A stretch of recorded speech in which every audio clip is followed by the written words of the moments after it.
Well, we can try casual first. I think it's easy. We'll try it. We'll try it. I mean, we don't have voice on, so we don't have to worry about getting canceled. True. I had to set up. So this setup is so awkward. But like bots and hackers though, that was the only issue I had to worry about.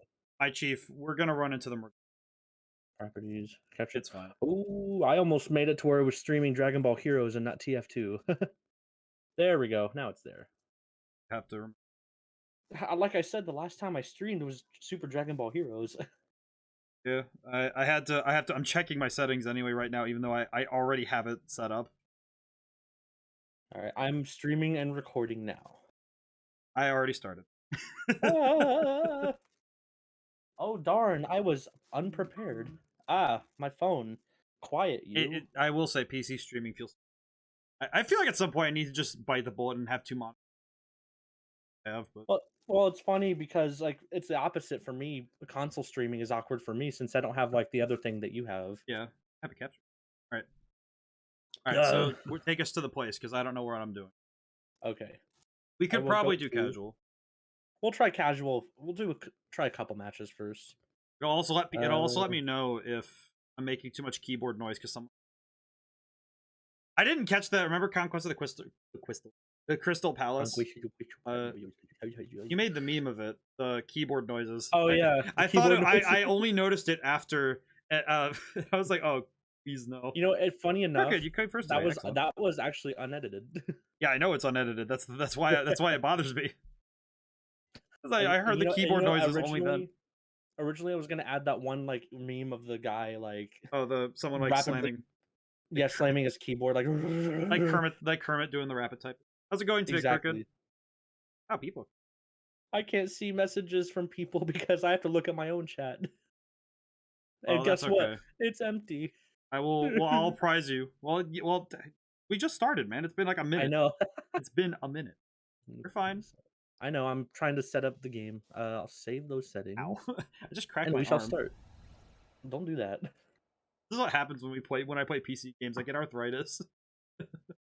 Joke's on you. I do it all the time. My neck is my back is already permanently damaged. Oh. Why a stretch off? Oh no! I forgot to change my Pyro's loadout. I'm gonna put on Parunga's explosive diarrhea.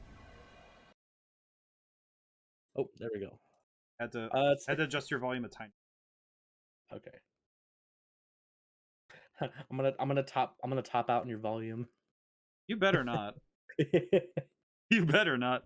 I'm finishing something else right now, but I will be at full attention if you may. Oh, no worry, Crooked. No worries. Actually, ask them if they can hear me at least, because I don't know if I'm being heard by them either. It's just been muting you this whole time. If it did. You're getting schizophrenic. You're talking to someone that doesn't exist. If that was actually the case, I guess I should ask if anybody can hear. Oh no! What am I doing? Well, you're not talking. That's.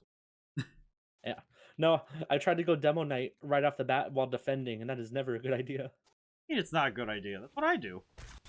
I know. Are you telling me that I've been doing something that's not cool this entire time? It's not saying it's cool. It's just wrong on defending sometimes. Don't care. Doing it anyway. Fair. I'm going sniper then. Am I?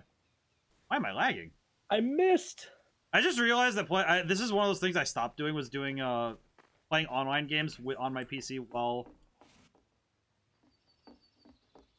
The frameage is gonna be bad for a little while, but I reckon that I'm going to be scuffed this entire stream. I am fine. Look at this guy. Look at this dude. I'm trying my best here, man. Man. How come the frames are better on OBS? I could be playing through OBS instead. Why do I have the Widowmaker? I might need to adjust my settings actually. I think being on high is what's causing it. I'll stop being high. Ow. Okay, yeah, I actually need to adjust. I'm like lagging out. I'm lagging out really.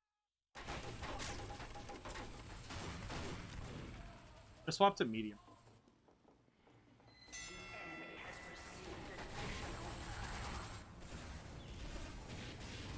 I already ruined my stats with NG, but yet here I am playing NG again.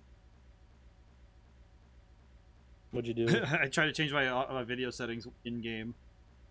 Oh, don't do. You should never do it in game. I had to. You'll be stuck there for like 5 minutes.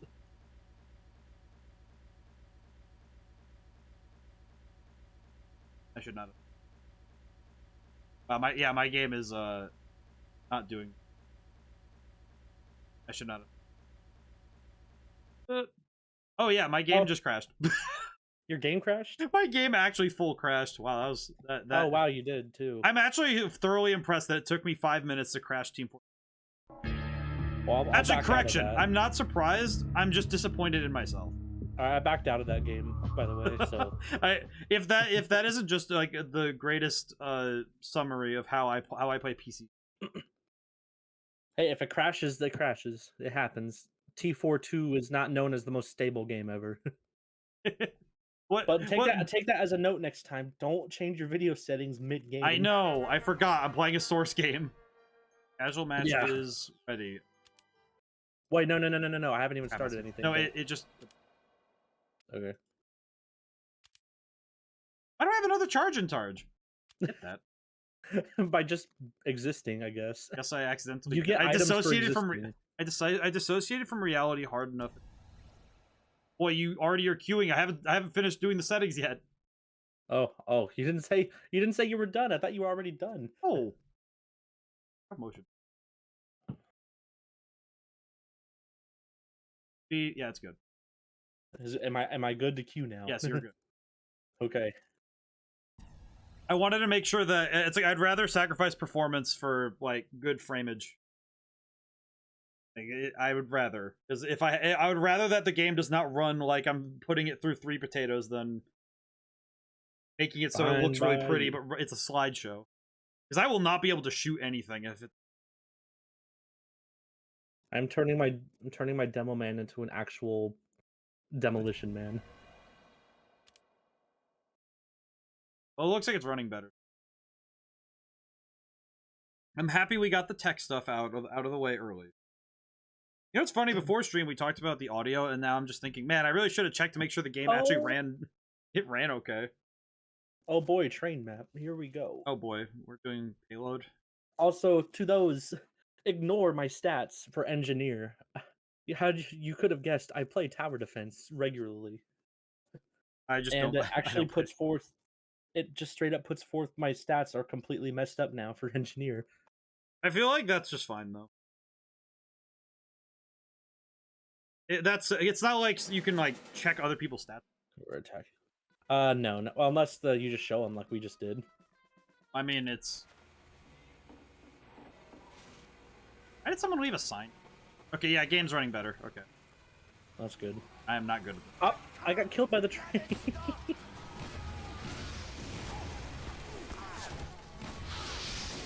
I'm gonna try to. God. I'm gonna try to market garden with the pyro. I got smacked really hard. I was trying to. I don't know why I was trying to shoot him. I have an axe. I don't know what my deal is with that. Oh. It's because I'm still slow boy. Funny enough, that's the only sword. That's the only sword that can random crit in this game. What the? Why is this? This spy is just straight different. What the heck? He's. Man. Can I have? Can we have? Okay, well, neither of us can have. Come on, die, soldier! Yes, I got him. This is fine. I will live. I'll live. Oh no, no I won't. The medic is no, I won't. Ow. Other medic. What Game is is wrong loud. with him? Game is loud. Game is very loud. If you need to turn down the audio, you can. I can't. Probably will. You know what? It's good that we get tech stuff done early. This is why I don't play multiplayer stuff. Why Valorant will almost never, will like guaranteed never show up, because I am horrible with.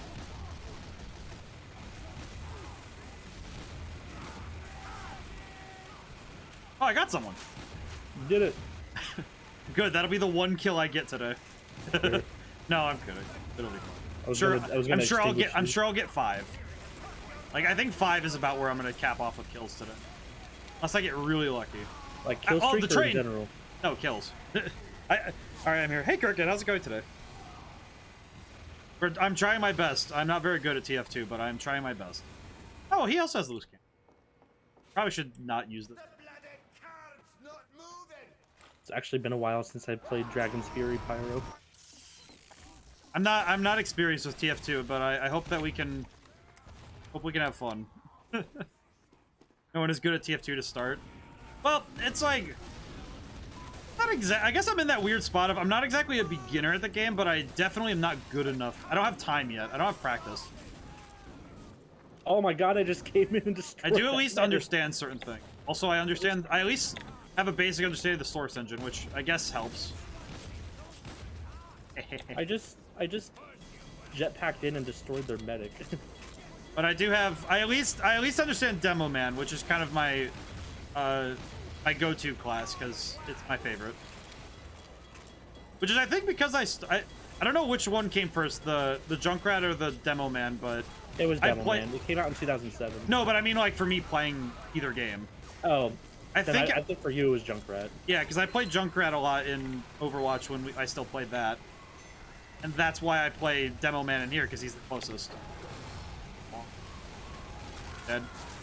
My bones. Oh, he's got... Oh, the engineer thinks he can set up? Well, no. You don't get to do that. Not yet. Yeah, look, it took me months to play before I contributed anything to a team victory. Yeah, I think I have about 10 or 12 hours on record with TF2, I think. In total, since I've ever started playing.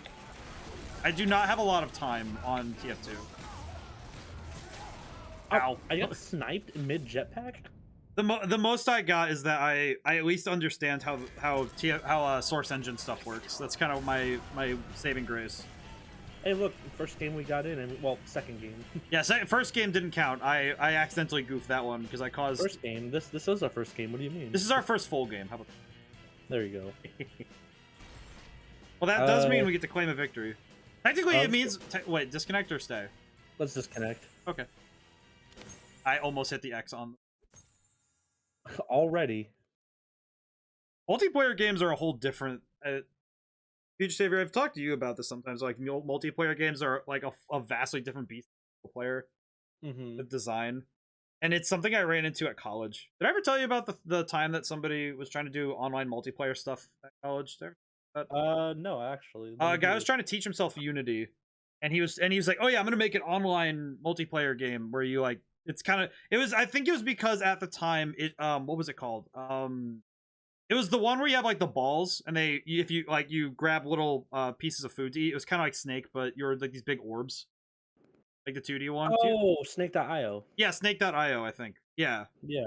And the ones like that, and he was trying to do something like that because that was popular at the time. And I remember distinctly that he designed the game just fine.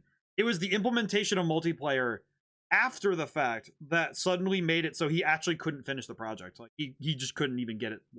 It took him like months to even get like the actual multiplayer aspect was like getting the connections and getting it so the game actually works in a multiplayer format. Like he got it working, but it took him months. He didn't ever truly finish the thing because he just got so like burned out on it because he couldn't figure it out.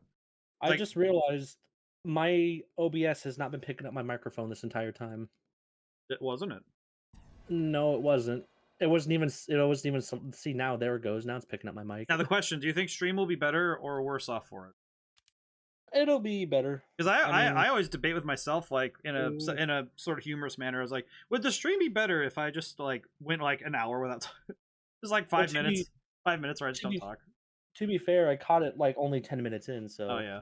Okay, so yeah, if we look at the stats, yeah, with the points for, I've only played TD a little bit, like tower defense. I've only played it a little bit. Look at I have 368 points. As we're already losing. We're already losing. We lost. Oh, crap! What's? I didn't even get to spawn in yet.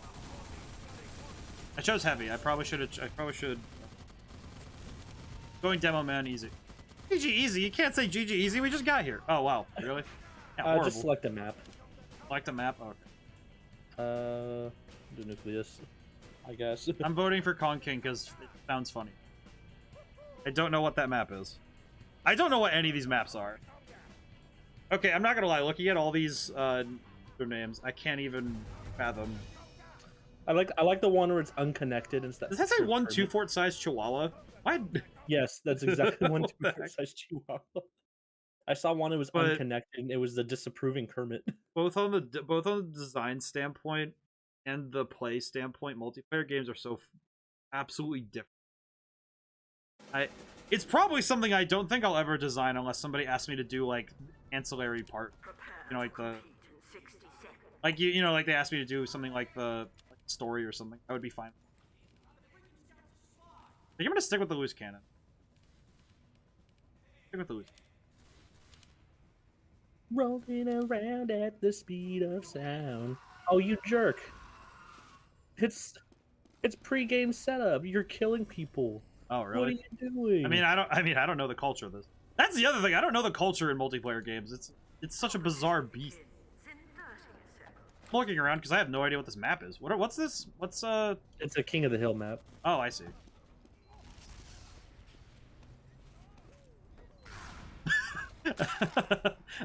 I just watched I saw an engineer get shot. I came up to the body and someone threw a sticky bomb at me.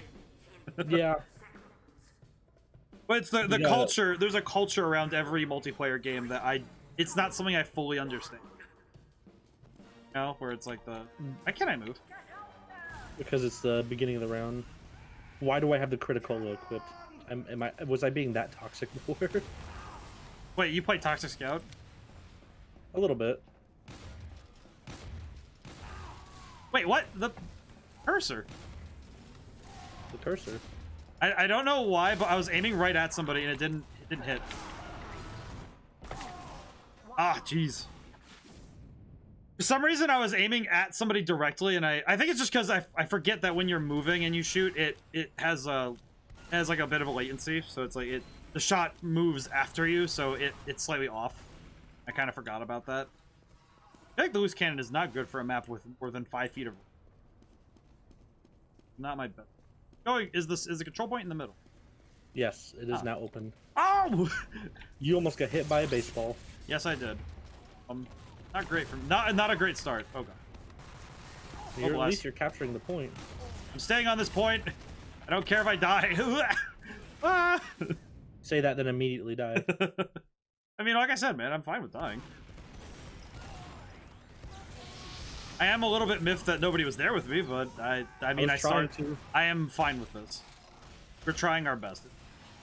I think I might need to swap out the loose cannon. It does not have the range. I'll just swap to default. Yo, I need help capping. You know what? I'm coming over there. I capped and I got killed for my hubris. Like me. Yeah. Staying on this point. I got killed for playing the objective. As you should. Die for the glory of the objective, my man. No, the funniest part is nobody else was trying to cap it, so I'm like, okay, I'll just come and do it. Oh, I got him. Oh, holy crap. Oh, I actually got him. There's a sentry at our base. If you could help. Wait a minute. Wait, like a sentry, like an enemy sentry? There's a sentry in the wall. I'm just gonna hold the point and. That got me. Oh, sniper. Well then. But it is. I think Scythe might be hacking because there's a straight up sentry in the wall. That's hacking. Is he actually hacking, or is it just like? Yeah, there's a sentry in the wall and it's killing us, and we can't destroy it. No, silly. It's an exploit.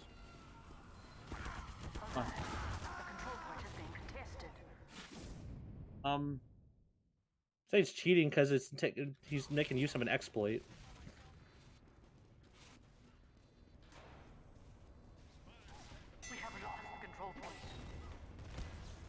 I'll just type really quick.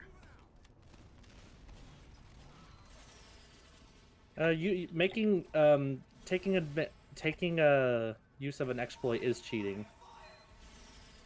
I'd say so, at least.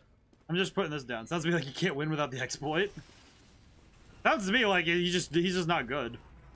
Like you have to take advantage. Better and destroy. You're on our team, idiot. Yeah, whatever. Then anyway, we'll win anyway.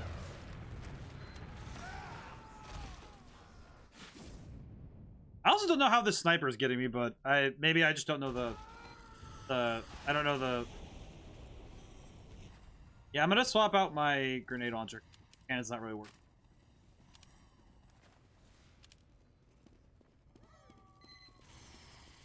Yeah, this is where we're gonna have to probably go to the Uncle Topia servers. Yeah, this is getting a little... I'm gonna just go take the point really quick. Take the point.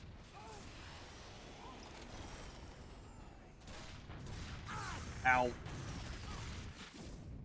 I was just waiting. I was just waiting and hoping we get the point. Oh well. Yeah, I feel like I should have expected this at some point with casual. I just didn't expect to be this early. Honestly. I kind of expected it. Yeah, I think I was just being optimistic that we would be fine.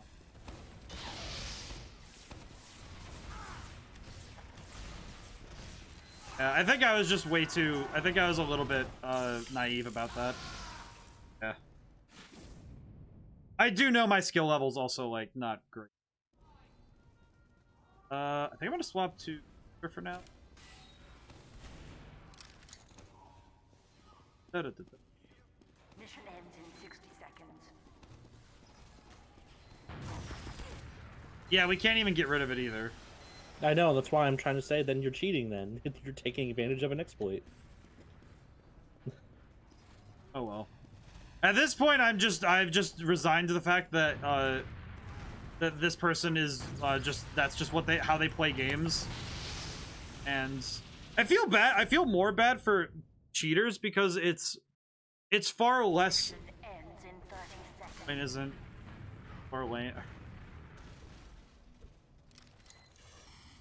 And this guy's just going off because he's like, yeah, it's just TF2. It's like, well, it doesn't have to be just TF2. Like, rampant cheating does not need to be part of the game. Why not? Why? It's like, why would you not shame the behavior and just be like, oh no, the behavior is gonna happen anyway. Why not just accept it? Like, no. Do you accept it when, like, it just seems kind of, it seems lazy. Like, you're gonna accept that bad things happen. Just be like, oh no, people are gonna cheat all the time. It's fine. Yeah, I'm backing out of that. Yeah, that's lame. That's okay. We can go to Uncle Topia now. Not deal with that for now. Let me get a server. Not even gonna deal. Yeah. Like, I feel bad because it's like the fact that everyone in the game was defending him, and like, really, that's. Well, what confuses me more about it pathetic. is that's what I don't understand is that I don't. It's something in multiplayer games that's always kind of kept me out of being anywhere near like wanting to play anything more than just every now and then. Mm-hmm. Because I don't. All right, I'm joining now. You could join in on me. Yeah, you have to actually join in through me. So. Okay. Yeah. But I just don't get it. It's like, oh, we were against it, but we're just gonna let him be. Why? You could just kick him easily right now. Yeah, that's just it though. Is that more? I think I think it's being specifically when you're playing online. Like when you play split screen with your friends, if somebody's cheating or doing some horrible behavior, you can smack them in the forehead and that's it. Mm-hmm. But when it comes to stuff like this, where it's like, oh yeah, you're online and you just have the veil of anonymity. There's no punishment for cheating. It's just the only thing you do is you rob yourself of like a real victory and you take away from other people's enjoyment. And if that's how you have fun, that's okay. That's not okay. It's just okay. Well, Okay, that's going to be way less. It kind of becomes like, to me, it becomes like a vice where it proves that they need a crutch. Well, no, to me, it's like, it's specifically that, yeah, you're going to make this game less and less enjoyable for yourself until the only way you have fun with it is by cheating. Like, you have to cheat constantly and chase victory. Otherwise, you're going to have this issue of, well, I'm not enjoying it because I'm not winning. So you're going to be chasing that. Why is stuttering like crazy? Yeah, I'm having the same issue. I might have to find another one if it doesn't fix itself. Oh, we'll see. Yeah, the latency's a little bit crazy. All right, it's like slowly fixed. Nope, never mind. It fixed itself for half a second. Ow. Oh, you're on the other team. Oh, I'm on the other team? Oh, I didn't even know that. Yeah, I hit join and it just put me on a team. It didn't say which team I was on. That's weird. Ow. I feel like snipers are up there on things that make me perish more. Snipers and spies. I think spies, it's because I'm not used to having to check behind me every 10 seconds. feel like that's my problem, is I am definitely not used to having to check behind me all. That's definitely not something I do. Yeah, I'm having major stuttering here. Yeah. I was having some issues earlier, but I feel like at this point it's pretty much a yeah. I looked at OBS. It looks like it is the cart is a slideshow right now.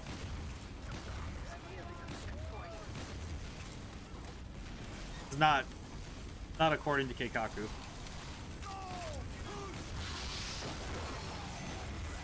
Oh, I hit somebody with that. Bonk.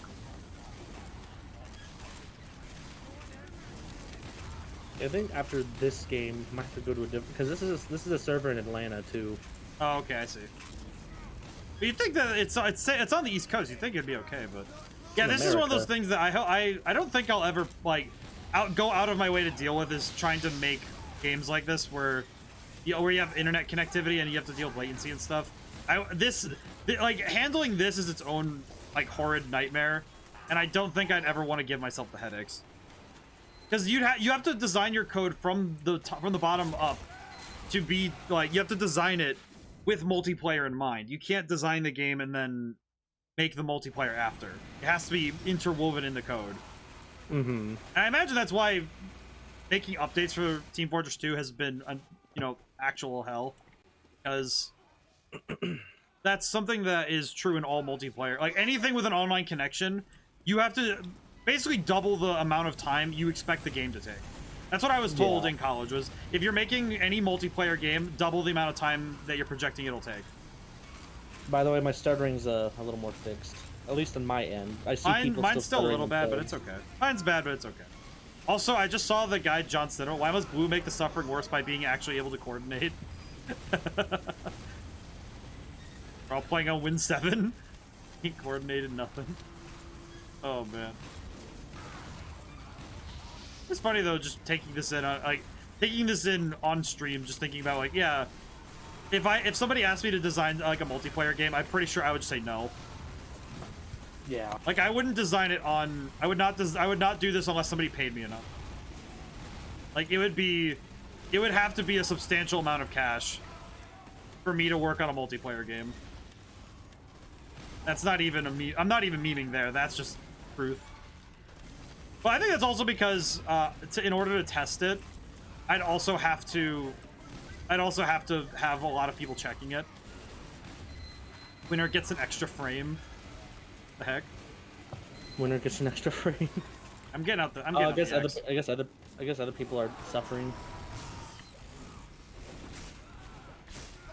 Oh my god! I just chased the sniper back to his spawn. Oh no, poor guy. Oh, poor guy. Oh no. Oh, don't Uber me. That's not what we need. You do not need to Uber me, my man. Not at all required. Why is no one moving the objective? I realize. Ah! Ow, ow, ow, ow, ow. Heck. Heck, heck, heck. I don't want that pyro behind me. Oh, there's a lot going on in front of me. I kind of deserve it. But yeah, I guess it's also because I grew up with a lot of multiplayer being in person. I think that's also it. I knew a lot of people my age did play a lot of Call of Duty and Halo and stuff, but I was a Nintendo kid until I was in high school or something. So I almost never. I never got to see multiplayer until I was a teenager already. And by then, it was just kind of like, oh, that's cool, I can play online. And I'd usually just play with people I already directly knew. Didn't change anything. Kind of an odd piece of it all, really. But it's fun. I think multiplayer games are their own style of fun, and every now and then it's nice to play them because they're very different from anything else I do. Ow, ow, ow, ow. Get to the cart. You get to the cart. I want to get to the cart. Back. Yeah, the heavy's doing really good. You know what's funny? This is my first time using the vaccinator, and I'm actually already doing really good with it. Is it good? It's really good because you could switch between resistances for it. Oh, I see. Oh, that's right, because it's the one that gives the damage resistance. Yeah. Okay. Yeah, I'm not... I do not know. I do not have knowledge. My knowledge is lacking. Oh. Taco Bell's free Wi-Fi!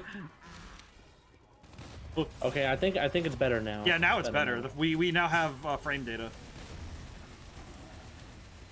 Funny because in multiplayer games, I think I'm more accustomed to fighting games than I am first-person shooters.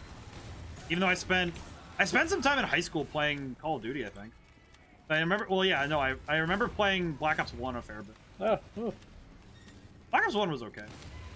As a teenager, it was very bizarre, but... I just always remember doing combat training. I never actually did, like, full multiplayer. I did, but only because I got bored a couple times and I was just trying. I died from my... there was an arrow in my face. Oh. I see. I got backstabbed, but the funny is, the backstab was what killed me, but I had an arrow right in my face. Is the bow good for sniper? I've never figured out what the point of it is. So, there's a nickname it has. It's called the Luxman. It's... The funny thing about it is the Huntsman has, like, a ridiculously sized hitbox. Oh, so it's good. So it's just really good at, like, guaranteeing feather? Yeah. Okay, that's pretty cool. Ow, ow, ow. I'm sorry, soldier. I Getting cooked. I could have saved you. It's kind of bad. Oh yeah, they are setting up over there. That is not good for anyone. Ow.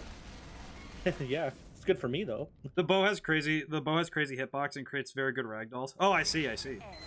Yeah, Crooked just said that. Yeah, I'm not as familiar with it. I wish Crooked I was. confirms the Huntsman has a really large hitbox. Someone just got the Huntsman. Someone else getting insane lag. You know, I also just realized, and I know this is me just kind of... Yes, it's the server. Oh, okay. It is the server, okay. Yeah, you know, is it bad that... Find a different one is it bad that for a half second I thought it was us? Because we're both streaming and trying to play, so it's like, the thing is just having a time trying to keep us going. Wow, the vaccinator is a super helpful tool. Ow. Thought I did good. Yeah, I think we lost this one. Oh, we did. Oh, that's okay. That's what do you mean? okay. Who's we? I won. I said we as in the Nintendo Wii. Volt issue. What? It was the Royal Wii. I apologize. I'm gonna back out of that server. Yeah, I will too, but I'm waiting. Well, there was a Volt option that came up called Volt issue. Did you see that? Why is it? Wait, how's it? Like how my main menu is still the spy with the revolver. Usually it changes.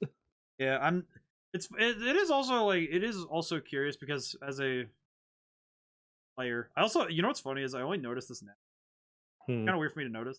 Whenever I look at my my avatar, just notice that, and I think it's weird of me to notice this, but I just noticed that the coloring, like the face is a little bit awkward, but I'm like, oh yeah, that's just how I draw things.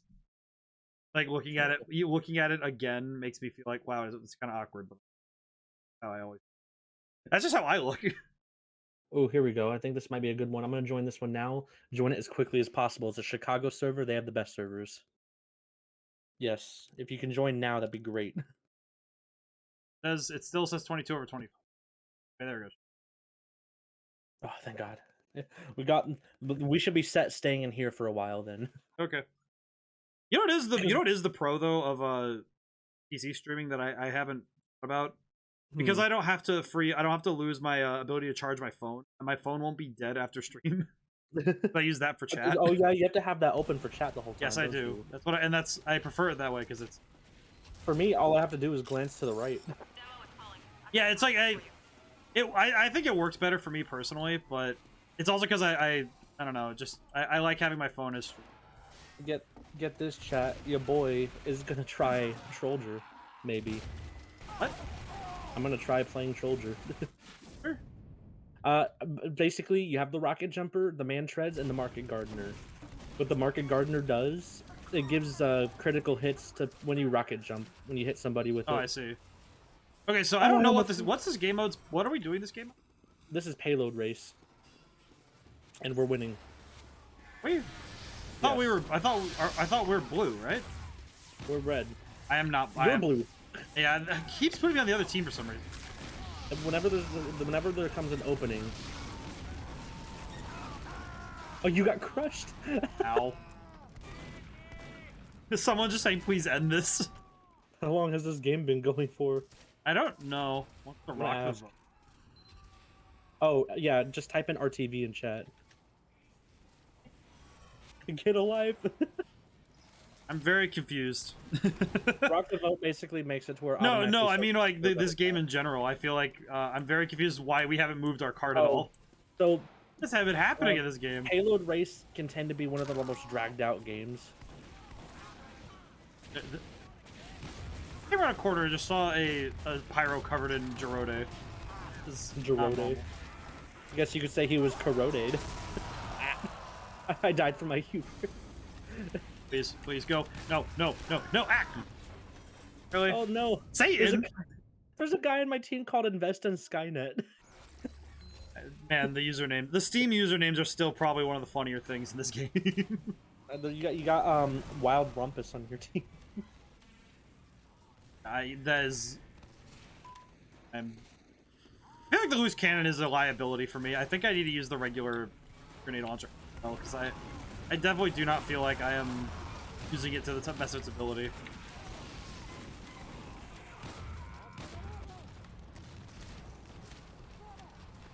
Oh god, no, I fell. I go push my own cart. That is a terrifying screenshot. What did you just see? What did you witness? I took a screenshot. I'll show it later. Yeah. I show a crazy looking pyro swinging a bloodied rake at a scout. Rake? Yeah, a rake. Why does he have a rake? That's actually one of Pyro's melee weapons. Pyro, out of here. Oh wait, it's crooked. What the heck? Crooked. What the heck? I was like, get out of here, nerd! And I just got jumped by crooked. What the heck? Sorry, crooked. I didn't realize. Ah! You're being rated in game instead of on stream. Well, I'm getting rated in game. Oh my goodness, that scared the crowd about crooked. What? Crooked, you scared me. Got jumped by a pyro, and I'm like, oh. I got a market gardener. That was very good. They didn't realize either. Yeah, the two of us just run it. It's. Well, to be fair, that has the same energy as running into somebody. Like you went to an arcade or something and you run into a friend. What are we staying here or what do we do? Oh, we'll stay here. I'm on the other team, so it's you and Crooked versus me. Unless somebody else decides to join. Well, I mean, There's it'll work. Any other team called Joe Family Guy, but it's Peter Griffin as their profile picture. Truly, Dennis. They're attempting to cook something today. I need to learn how to rocket jump properly. I cannot do this right. Oh, whoops! I killed Satan. Hey, we saved it. You made him do a backflip. Ah, my back! Did it get flipped? No. Well, I'm getting shot from above. That man goes vertical. I do not recognize verticality in first-person shooters. No, we're doing this we're doing this the old. I was gonna say we're gonna do this the old way, but then he just jumped around me. Why did somebody on your team say Stinky Vacmed? Stinky Vacmed? I swear the terminology of this game is amazing. In case you didn't know, there's a consensus that vaccinator medics are toxic as all heck. Is that true? Yeah. I feel like this is exactly the kind of thing that I don't know, because the culture, because like I said, there's a culture around these games, and I don't know how the heck watching them develop is an anthropological, adventure on its own. Let alone the taking in the nature of online, relationships.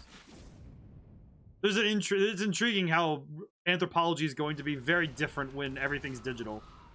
Because it used to be that we gather things and can understand human behavior from objects. Anthropologists have to do it through memes.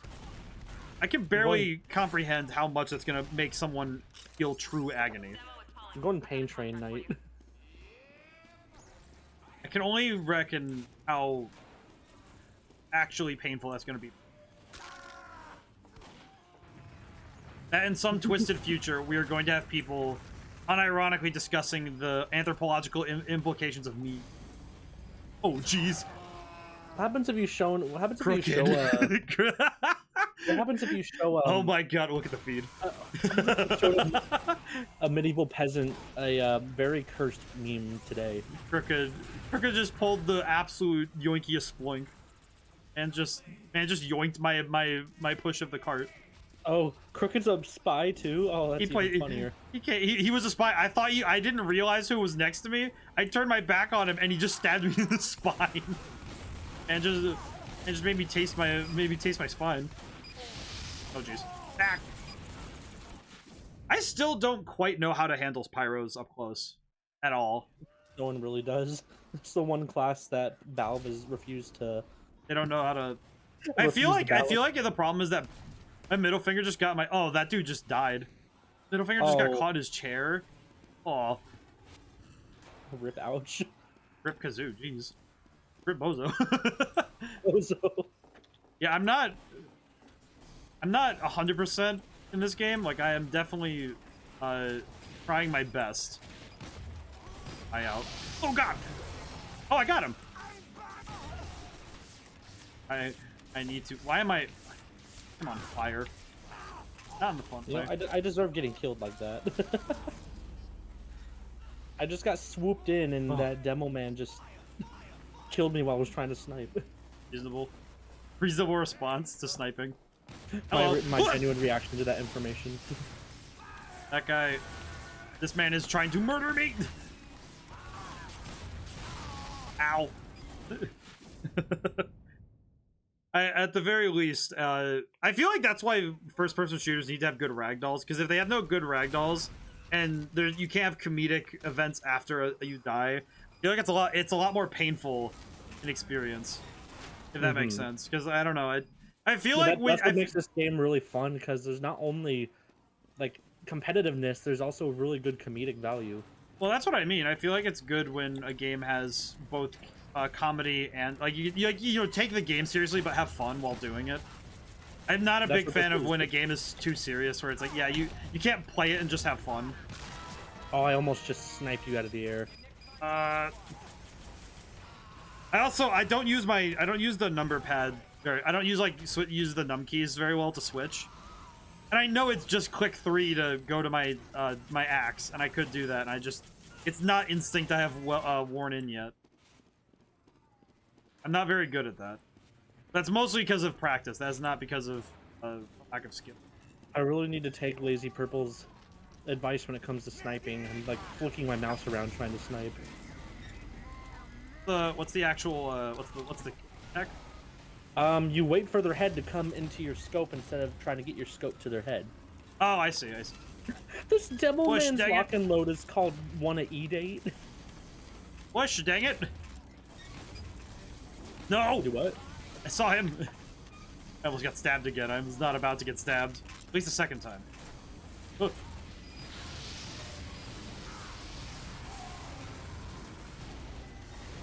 The only thing about the cannon, the loose cannon that feels bad is that you have to direct impact, which is not always good. Ready. Well, that's what it is with all the grenade launchers. They're mostly direct impact. No, but I mean, like, but it's really reliant on like hit. You want to get direct impact for the. Why was that man just getting something shoved in his butt? No, that's the thing with the holiday punch for heavy. If you put a critical hit somebody with someone with that, it doesn't do any damage. Oh, I see. But instead, it forces them to laugh taunt, and it leaves them open for a taunt kill. Oh, I see. I was unaware. I do not. Again, I feel like my lack of knowledge here is hitting me, but it's also nice. I feel like it's nice to play a game where I'm not like my brain isn't working full. Oh yeah, I forgot I'm a hybrid knight, which is not good. I'm barely a demo knight as it is, so I feel that pain. Remember, hybrid knight is viable. Is that what basically I do, where I just do both when I want? It's basically you're not using one of like the leg things for your primary. Instead, you just use a grenade launcher. So yeah, you're a hybrid knight. Yeah, I don't think I had any legs. I saw I got one recently, but I don't. You don't have legs? How are you walking? I mean, I don't have special legs. Alibaba's wee booties. Hey, The what?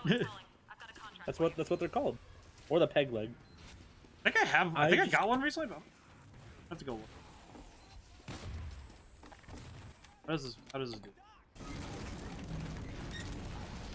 Crouch. Stand. I blew one of my friend's minds. What happened? I was telling them about how Damian Clark's first Dragon Ball voice role was not Cell. Oh, that's right. It was actually Future Gohan. Oh, that's interesting. Which I kind of forgot. Actually, it was his first animation role in general. Also, I just realized why this drags out so hard, and man, I'm not ready for this. I don't know if I'm ready for this level of commitment. There's a sniper. I saw a sniper, and what the heck? Wait, where did I get shot from? What? Hey, where was he? I can't figure. All right, wait. No, maybe I think I missed him. I failed to check for latency. What? And I have 5 left until I'm kicked. I imagine that's gonna happen to us a few times. I'm already on check 2. What in the world? Why am I getting latency your lag? checked? No, I'm not even lagging.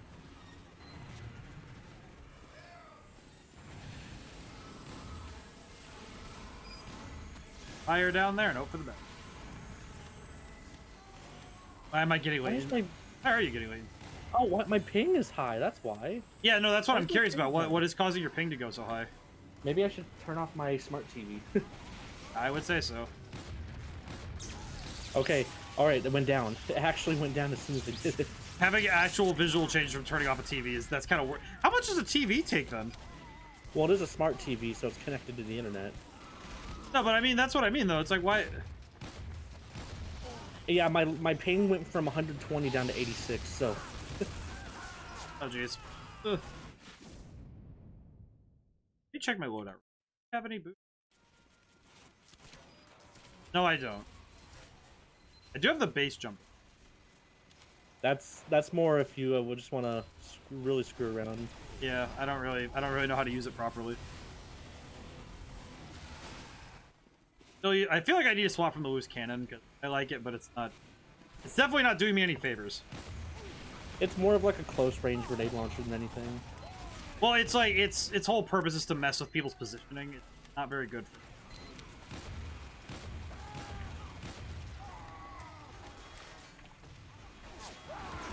Ah, crap. Oh, that's who killed me. Crooked is. Oh wait, it was either. No, Crooked's a heavy. Crooked just shot me in the face. I tried to rush him. I tried my best. Yeah, I think I'm gonna swap from the loose cannon for now because it's not helping me in this situation. I'll just use base. It's fine. It's fine. I definitely recognize when I'm not doing well, so I gotta adjust my tactic. My tactic is not working with the loose cannon. Come on, Pyro. Hang on, I'm going with you. Oh, ironic. Oh, gee, man. I feel like it's less that it's more that I just don't know how to handle certain threats. Like if I'm at a distance where I can shoot, I'm fine, but it is very hard for me to actually handle like scouts up close. I don't know. I feel like it's just practice, right? Because I know I've played scout and I think, oh, I'm fast enough, it'll be fine, and then I get killed and I'm like, oh well. So I do know that it's a matter of practice and understanding. It's definitely not just I'll figure it's get good. It's no, I have to actually have to learn. I don't like I have to first learn and then I can get good. I have to learn first. I think I might swap classes though. I don't think Demo Man's really helping in this situation. I could try sniper. Not very good at sniper, but I could try it. Yeah, no place to start than to practice. Yeah, like I said, it's better to practice. It's intuition. Oh. Ow. Okay, well that wasn't that. I don't feel like that was a good practice for me because I got counter sniped. Which I did not realize. I did not see the. I saw the other sniper. He was faster than me. That was not a. It was not a matter of it It was not a matter of me having to drop. I just am not fast enough. Crooked just got a double. Oh my goodness. Oh jeez. I saw that. Ow, ow, ow. And heck. Satan? Why are there so many? Oh, well, okay. Well, I was about to say that was a spy, but no, that was just another sniper. Okay, yeah. Sniper is not working either. I am not a sniper. I am not. I think I'm gonna go to maybe. I don't know. I guess I'll just try everything until I figure out something. Situation we're in. Try something until something sticks. Mostly, I think it is more that we're just in a situation right now where we are all just in pain.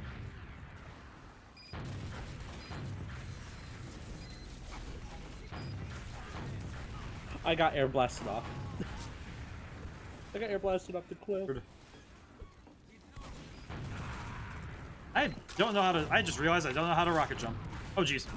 Back. You shoot at the ground and you jump at the same time.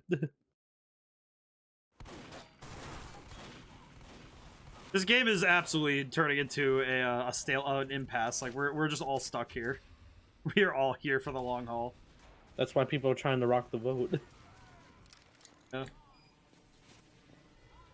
I definitely feel like it's a lot of my current issues in TF2. They definitely do not stem from the game. It's not a games issue. It is a. Jeez, that's a spy. It's more. It is definitely stemming far more from a lack of practice, because I do not play this game often. Like I said, since 2016, I think in college when I first started actually playing this game, I think I have 12 hours in total. I think it's like 12 to 20. I have to check in a moment because I'm curious. Meanwhile, I look at my 15 to 1600 hours. My man out here built different. Ooh, Okay, yeah, so that scout does that. I don't know how to. Oh my goodness. Okay. I'd rather take Dust Bowl over anything. Yeah, we are finally able to get votes. Thank God. Straight to Dust Bowl, baby. I think I am going.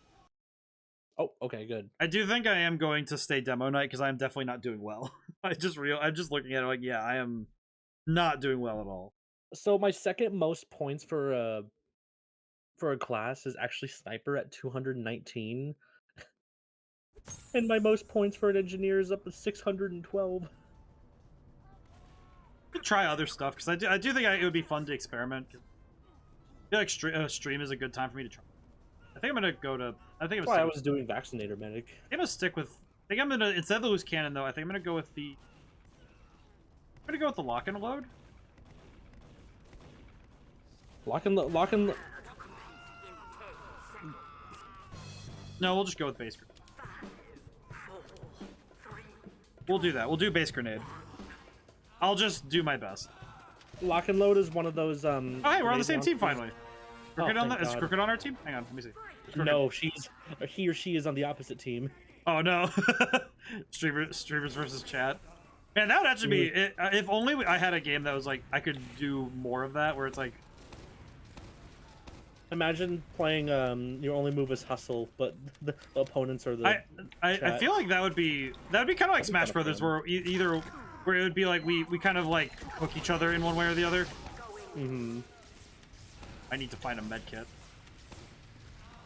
So where? I just realized, be really fun to do Super Smash Flash. Oh, I've never actually played that. Oh, it's actually really. Ow! Fun. Oh, that was a person. I didn't realize that. I just didn't even acknowledge that was a threat. I forgot I was on red team. I forgot I was on red team. Oh, is that an enemy? Oh, no threat here. Model of a modern major. I realized editing clips from this is gonna be bizarre because I have to go from both perspectives. Oh, where you have to. Because I'll be having mine recorded, so it's going straight into my directory. Right. So I can always look over that. I'm currently in talks to have. I have a friend who might see me with, like, along with like other stuff, like assisting with clips and stuff. I might get in touch with them then and have them send me clips that they got from yours, and I'll just focus on mine then. Well, and of course it might be. Well, it's like they're not going to YouTube; they'd be going. Oh, right. Never mind then. Yeah. No, I like your editing style for like for the YouTube longer form.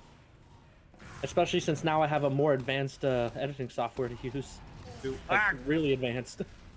I feel like my aiming in this game is not very good. I feel like it's recognizing what I'm doing wrong. I definitely think when I don't understand that, like physically understand, not like I don't mentally understand it. I don't physically understand that there's that slight delay between clicking and when the shot goes. So as a demo man, it actually throws my shot a little bit off if I'm moving and shooting. You know what I mean? So it's like, it can, ow. Heck, man. I jumped off the map. Why'd you do that? I'm not gonna lie, I don't know why I'm so off right now. My brain is like not functioning on this right now. I think I'm gonna swap back to the loose cannon. I got way too used. Yep. I think I accidentally made myself too used to the loose cannon. I guess you could say you were too loose with it. No, that would actually mean that I'm tight with it because I use it. Ooh, how am I already on fire? I just spawned. I just came out of spawn and I'm already on fire? Ow. You can't burn me. I'm already on fire. Gotta be kidding. You gotta be joking with me. No, let me have the medkit. Hack. Hack, hack, This hack. pyro is having a hard time shooting my mini sentry. I'm not very good at this. That's what practice is for. Yeah, I'm just trying to figure out how to improve. Not necessarily what to improve on, just how, like, where to start on improvement. Well, honestly, servers like these are the best place. Yeah, you're gonna get stomped sometimes, but Well, no, these kind of people are actually friendly. So yeah, I guess I'm just trying to figure. I guess it's more I'm trying to figure out how to, like, what to focus on. There's like what not to do in a fight. Joke's on you, enemy team. I got crits now. Oh. I'm trying to use my natural instincts for this stuff, and a lot of that does not work. I think. Crooked just destroyed my dispenser as I put it down. Oh, I got the spy. Got him. I think it's because I'm so inconsistent. Because sometimes I understand it really well and I know what I'm doing. And other times I have barely any idea what is left mouse again?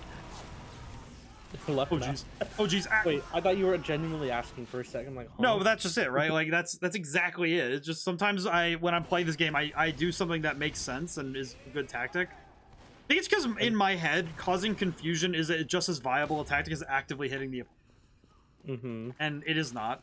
Like, if doing damage is far more important a thing to do than anything. I think it's just because in other first-person shooters, causing opponents to panic is just as helpful. And granted, it helped there, but ow. My legs.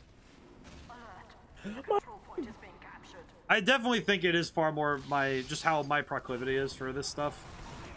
I definitely think it's more of that than anything. Then it's like, yeah, this is a multiplayer shooter, but again, it's so chaotic to the point that it's comedic, and it doesn't feel like a competitive multiplayer game either. I think that's part of it, is that I don't know how to... Like, that's why I don't know how to get better, is because I don't really see anybody doing anything other than being better. Like, in a weird way, that's what it feels like. Where did he come from? I don't actually know. I saw that Demo Knight appear, and then he disappeared. Yeah, he went to the floor somehow. Well, he also dipped. He just dipped hard. Ow. What did I get hit by? Whoa. That was an insane sniper. I do not know how snipers... You click on the head and suddenly... No, I mean, like, enemy snipers. Like, that's... It's, again, I don't understand enough because I haven't played. I don't have practice. I don't understand. If I knew, I definitely would be further down the line of, okay, I think I understand how to play the game. There's a heavy in our spawn.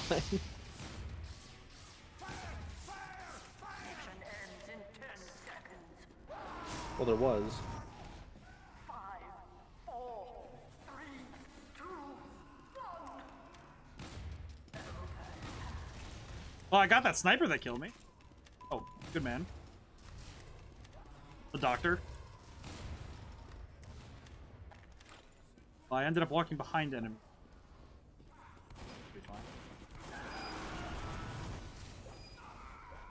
Oh my gosh! Oh, I got him.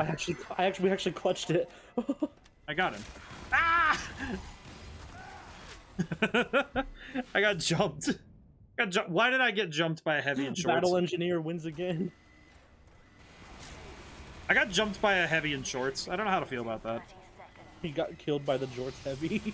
I think this game's also one of those ones where the memes have, like, kept it alive far longer than its actual expected lifespan. You know what I mean? Love getting to do something and then turning around and see the same event from your POV. Crooked, I feel like that's got to be both a very surreal and very interesting experience where you do something funny to me or like knock me out and then just turn see me get killed like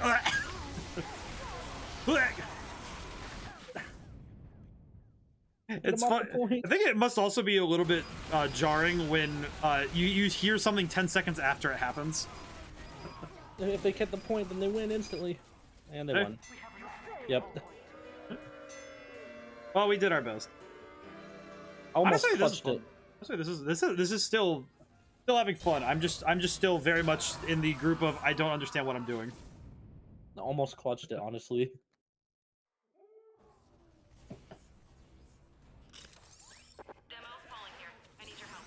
Do I stick with this or This engineer is model of a major general. model of a modern major general? I see. Yeah, it is. Coming in. Oh my god, Mantis, no! I saw Crooked explode, like literally. Crooked just got nuked. You know what's funny? It's not the class I'm most professional with, but Scout is my most dripped out class. I feel like my most like aesthetic classes. Oh, blue. Fire.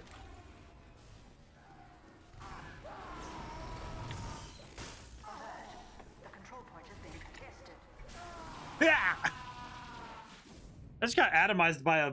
I don't know what I got shot by, but an atomizer. Was it? It was a scout though. Oh well, did you like get actually vaporized? Yes. He must have had the capper. It's literally a laser pistol. No, it was a shotgun. Oh. I don't know what happened to me. I don't know what happened, but I definitely got deleted. I think he got hit by the cow mangler from the soldier at the same time.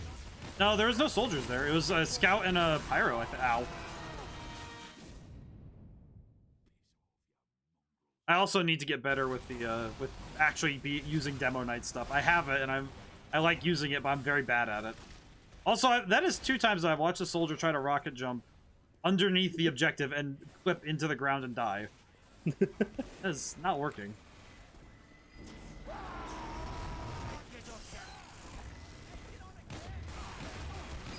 Who's killing me? Going to come at you, and there's nothing you can do to stop me. Unless you get headshotted. I just made that scout back up. I was like, no, you leave. I don't care how many bullets I take. I will keep walking towards you menacingly. Where's our medic? I need to get out of here. I need to get out of here. You're dead. Yeah, I'm getting out of here. I'm going up and get a med kit. I am not dealing with that. Oh.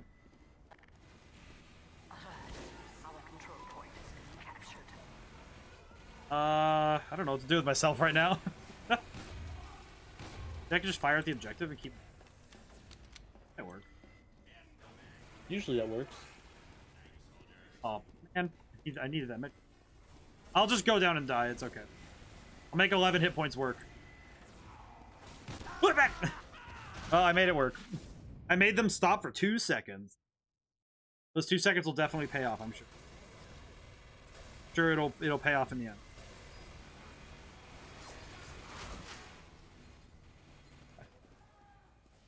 I feel like with all first-person shooters, I'm that kind where I'm just happy being at my skill level. It's sort of like the Yu-Gi-Oh argument though, where there is a certain sadness in being a certain skill level or like a power level. So you're content with your skill level. Well, it's like the trouble is that if you run into people who are vastly above you, it can be very not fun because you're just getting stomped. Mm-hmm. But it's only if you're getting stomped in a way that's like actually fun, or like you're all having fun and enjoying the game. That's one thing. But it's another thing when you're getting stomped and it's just you don't actually get to learn anything. You don't actually get better at the game. Oh, yeah. Because that's happened in Yu-Gi-Oh a few times when I play online on Master Duel. Oh, and it's happened in Call of Duty a little bit where I'll be playing the game and I'll just. It's kind of why I stopped playing Call of Duty after Modern Warfare, like the reboot one, because I just wasn't. If I was losing, I would have no feedback as to what I did wrong, and if I was winning, it's like, okay, well that also doesn't tell me anything. Cause watch out for the sniper. He's got a Girardi sniper to your right. Oh, to my right? Oh, yeah, he's in there. I'm gonna fire in there. Oh geez, he air blasted. I saw it that time. Yeah, he can air blast your rock or your bombs back at you. And I'm on the point. Wait, I'm on the point. Out of all the things I thought I'd see on Twitter today, by the way, I did not expect to see a 3-dog meme. Dogs? Like... Oh, 3-dog from, All 3. Fallout. Yeah. Yeah, that's... No, I know who that is. That's why I'm confused. I saw a 3-dog meme and I'm Really? like, huh? I mean, it's welcomed. It's confusing, but welcomed.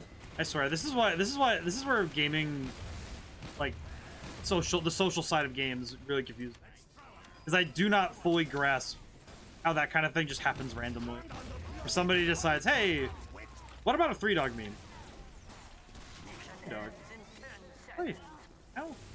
You're telling me there's 3 of these dogs? How many dogs are there? Oh, I need help on the point. On the point. I'm on the point. Ow! I ran out of ammo, so I had to use my axe, and I got killed. Oh no! Wait, if they take the point, are we gonna lose again? No, they have to like do 2 minutes and 30 seconds. Oh, I see. I forgot about that. I forgot. They're Ubering on the point. Wow. All right, I'm firing on the point then. Fine, I will fire at the point. Ow! Let's take the point back. I somehow got a double objective. I don't know how that sniper is kind of cooking. I don't know how to handle. I feel like sniper is one of those ones where if they're too far away, it's just you just can't handle them. Oh. Yeah, it's this the Planet Cracker. That's the shotgun the guy has. It's funny because I think he just renamed it that. Okay, so it doesn't actually do it. It's just the scatter gun, but with a different name. Okay, I see. I'm gonna get on the point. I'm just gonna get on the. I don't care. Life is secondary. I can respawn. Crooked, I'm so sorry. I just destroyed them. Hack. Again. Come on, it's like right there. Again, it's that same point of, oh geez, I just keep. I was hoping I got the shot off, but I did not. They are all on that point. Ow, ow. I got tunnel vision. Oh nope, soldier got me. No, I almost had it. This is rough for me. They're reverting to capture. We just need like 2 seconds of capture. Or 3 at this point. They are all outside of our point. They didn't like the fact that we were spawn camping them for a minute.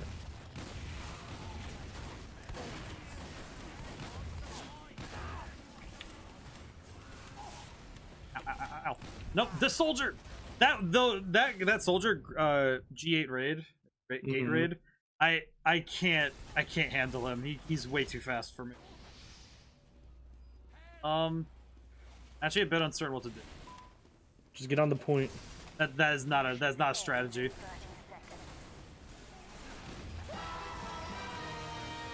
The sniper came up behind us again. I do not know how to handle. I'm gonna try swapping to heavy. Maybe we have one, so I'm gonna watch this. Mm-hmm. And I'm gonna get there fast.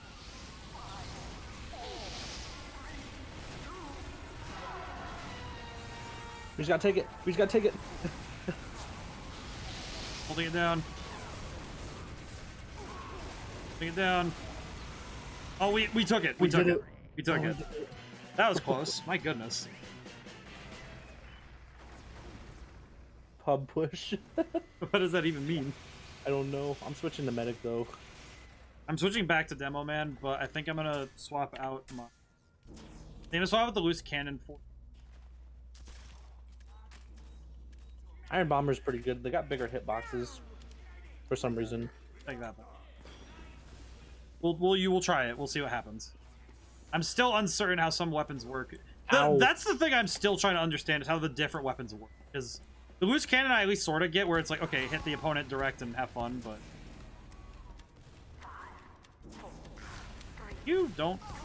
Good man.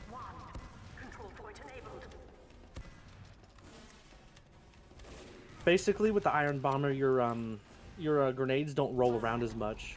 Yeah, no, it's like, the trouble is that I in writing, I understand what things do, but physically, I don't understand them. You know what I mean? Where it's like, using the weapon and knowing what it does are two very different things. Oh, I got crooked on accident. I got crooked. Oh, no. Okay, I'm going in. Hello. Black!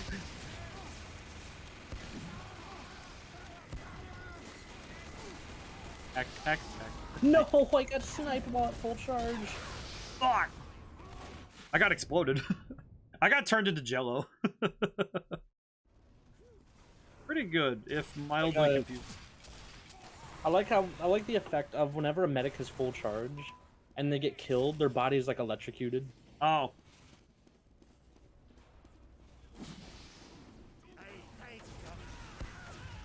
Enemy up there. Oh, they're dead. Ugh!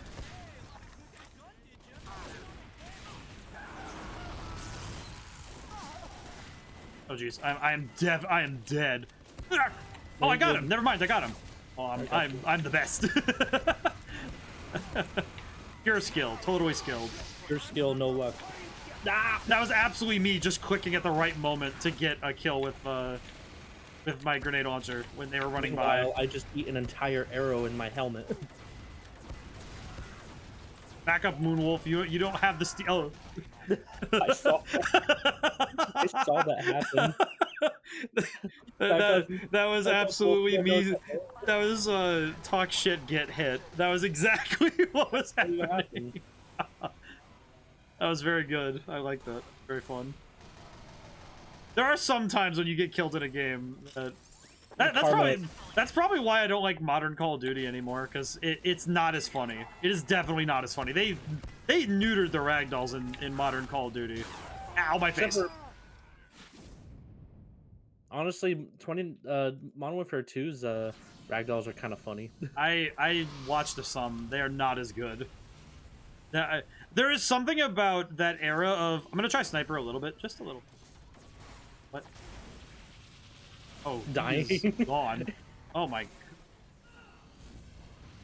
Great powder, my man. Oh my god. Ow, heck, what? How come every time I spawn as a sniper, I get jumped from someone from behind and then get counter sniped? I feel like I need to learn my place and not play sniper. I go back to demo.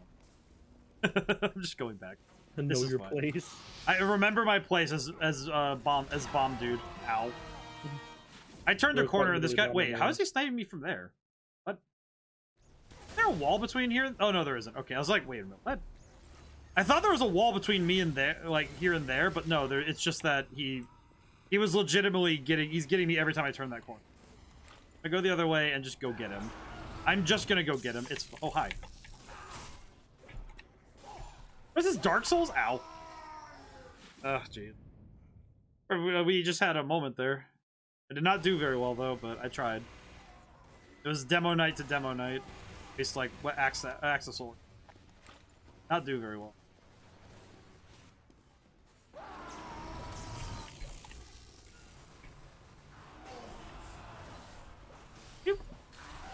Why is this guy just waiting out here for me? What the heck? I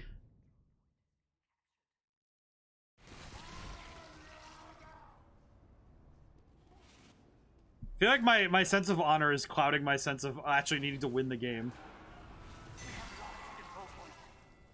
Yeah, this demo night is messing us up. I need to go get him. I need to get him for the sake of... Okay, I'll take it. Oh, what the... Why is this guy just rushing me with a knife? What is it with snipers and running at people with knives? I wish I understood reasoning.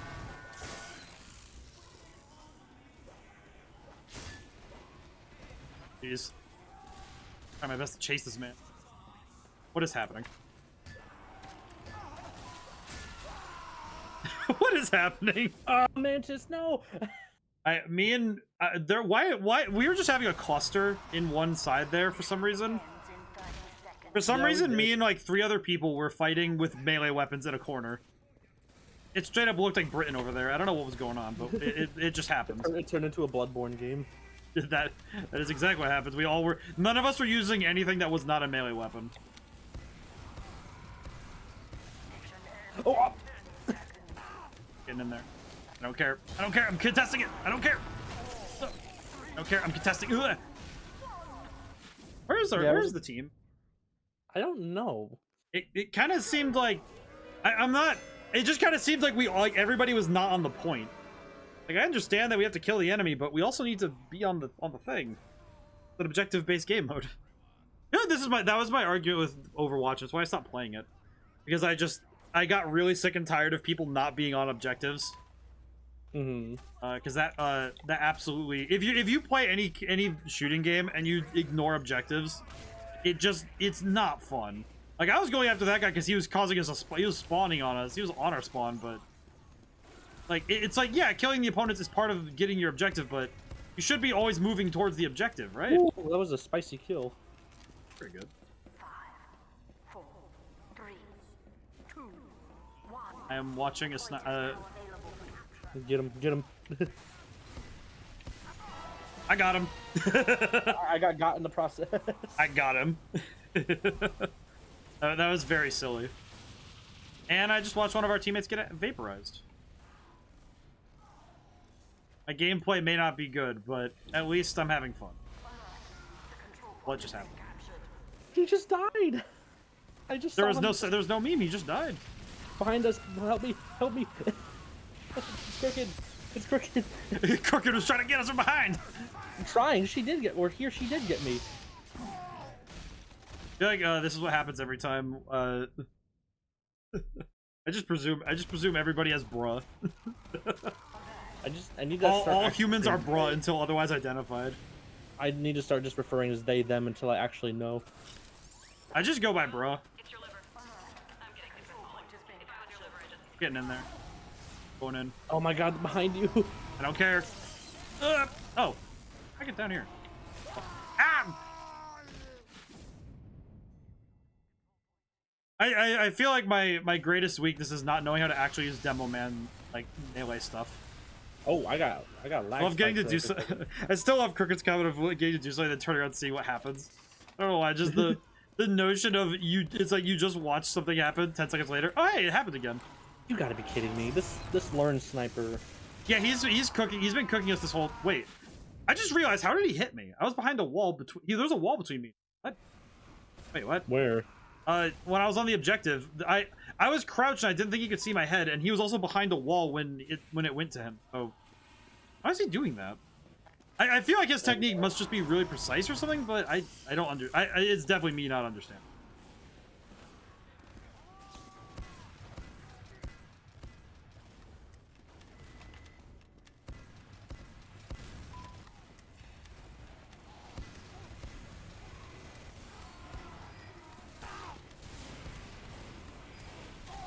Ow. At that point, it was just me trying to get in the way. Did we actually take the point, or no, we didn't? I'm trying to. I feel like it's just, man, it really is just like where is everybody else? I know the sniper being behind is fine. I don't mind the sniper not being on. Where is everybody else? I was on the point. I just realized why this map feels very weird. Like, I just realized what it is. Is it because of the openness of it?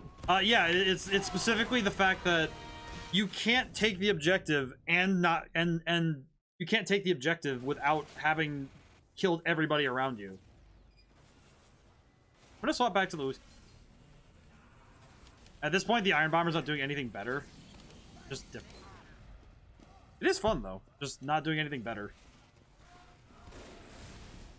Back on the point.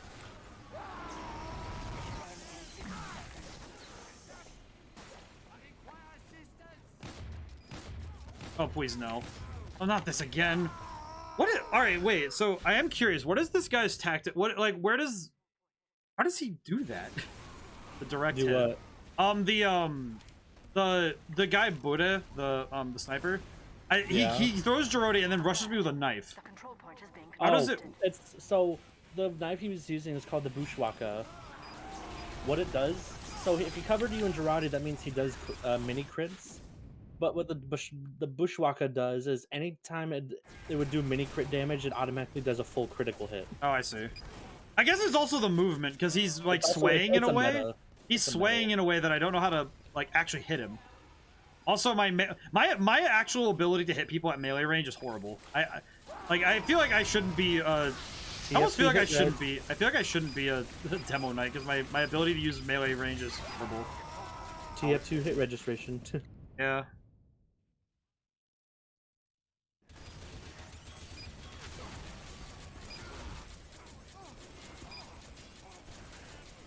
Doing pretty well though. It's like I'm doing well enough for myself, or I'm at least trying my best, but I'm not getting many kills.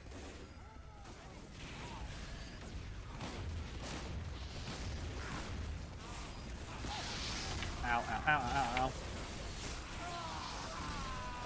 Damn it. How did I get revenge on him? Oh, because I was part of the kill that got him. Okay. Interesting. 5, 4, 3, 2, 1. Okay, well, that didn't go. Oh wait, we're on overtime.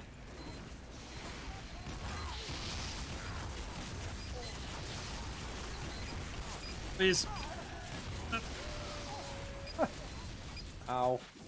They have a sentry too, so that's also a problem. Yeah, I think we lost this one. Unless I'm mistaken. No, nah, we lost. Do a payload map, any one of them. Scale upward.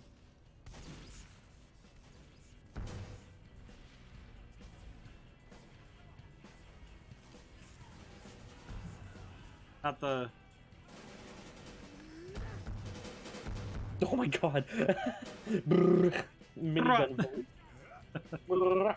That's the minigun vote. It is fun. It is fun though to check out games like very different. It's certainly so different for me to play multiplayer games. Enjoying this. I'm having fun with it. I think I'm not like. It's kind of I feel like I'm okay because I accepted the fact that I'm not very good at these kind of games, and I'm like, okay, if I practice, I'll get better. So this is, you know, it's like, oh, it's like if I play more, I'll just get better. It's fine. I don't feel particularly like bothered by the fact that I lose, because it doesn't bother me. Like, oh yeah, I think I got through it in like high school and middle school. I got over the fact like losing does not bother me. It's like if I lose to something like I get like literally cheated out of it, then it bothers me. Or if it's like, or if somebody's trying to antagonize me, then it's like, yeah, it stops being fun. But I also have the habit of, okay, if I'm not having fun, just turn the game off. It's fine. You know, where it's like, okay, well, just shrug. Okay, turn the game off. You know, it's not I don't feel as upset when if like, oh, I'm not having fun. It's like, oh, okay, well, just stop playing. Crooked's on the other team again. We need to get Crooked on our team. Clearly, Crooked. The fact that some of the chat is actually joining in. That's actually funny. I find it fun. I think it's more fun when we get... Why is this man talking about Enos?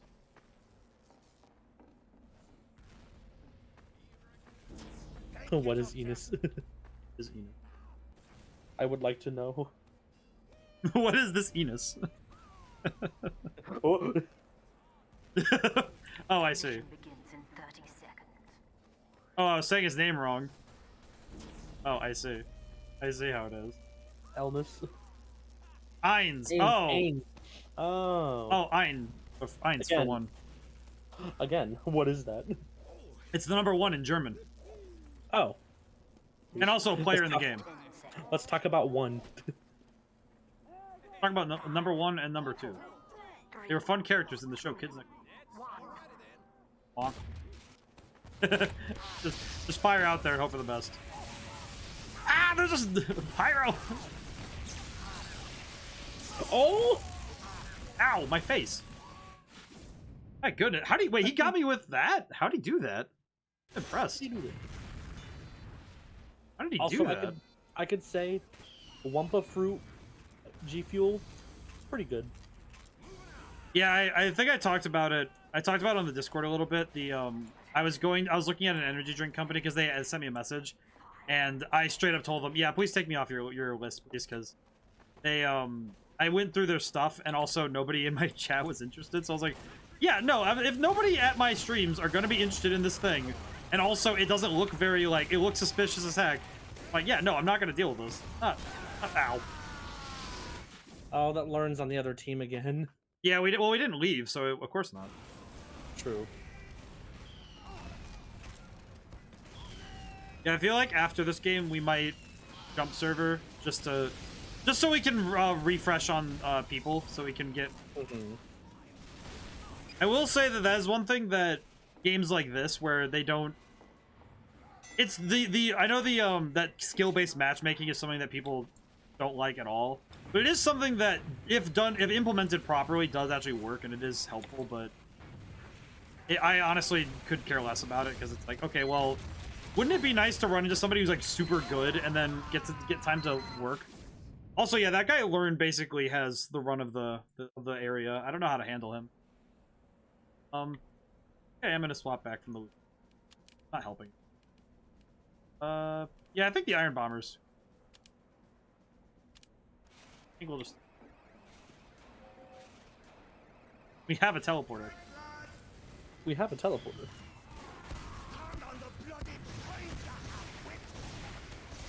Hiding. Okay, good. I like being the artillery in these kind of games. Where it's just fire at the enemy and hope that I hit him at some point.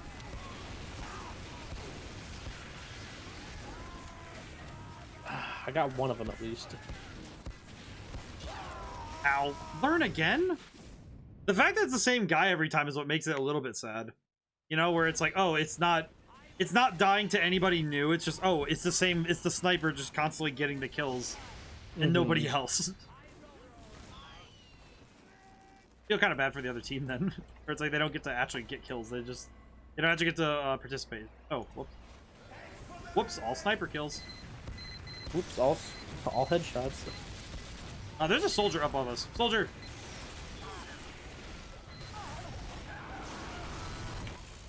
Don't care. I'm gonna chase him. I feel like it's. I feel like the way that I have to enjoy this game is by. It's like accept that you do not know what the best tactic is. You're going to act like a fool. Try your best. Exactly. That's the right mindset to have with this game. We'll say one day I had the thought. I keep looking at my It's because I'm closer to it now. Because usually it's on the big monitor, not the small one. Like one. Right. I keep looking at my PNG tuber. I'm gonna be really happy when I get the 3D model rigged because it looks way nicer. It's clean. I want to try to get the model from Fighters and get Gohan's model as a VTuber model. That'd be cool. I don't know if that's possible. It might be. I don't know. I know the thing that makes me it's mostly just I need to get it rigged because it's not set up properly. I finally killed Learn. Oh, thank goodness. But I need to get that rigged up because I love my 2D image. I love my imagery, but I also need to make an upgrade to the I need to make an upgrade to the background because I like my background, but I think I could improve it. Mostly just because I don't have the exact pixel measurements, so I wasn't able to make like actual. I wanted to make it look like bookshelves, but it doesn't look quite right yet. Ow! Well, I got sent to God. It's like back whenever you had a desktop background, it would be like one where you sort your desktop icons on. Almost well, like it's like I just want to make mine look like a shelf. Like no, like as in like it's a literal bookshelf. That's what's behind me. But I just made it so it's like okay, it's just like wood. I think I've recommended ever at one point looking at Fiverr, see if someone actually could do that for you. I would rather not. That's fair. You know what my problem is that my pride in doing things myself when it comes to this kind of stuff, it's like it's not even that it's just that I honestly prefer not asking people when I can do it myself. Mm-hmm. That guy Learn keeps absolutely. You bloody I'm gonna swap the soldier for a tiny bit, but I think it's just so I can try something. Yeah, it is entirely a pride thing. Like in it, I think it's also because the banner, the banner I have, the one that's on is on the Twitter and the Twitch.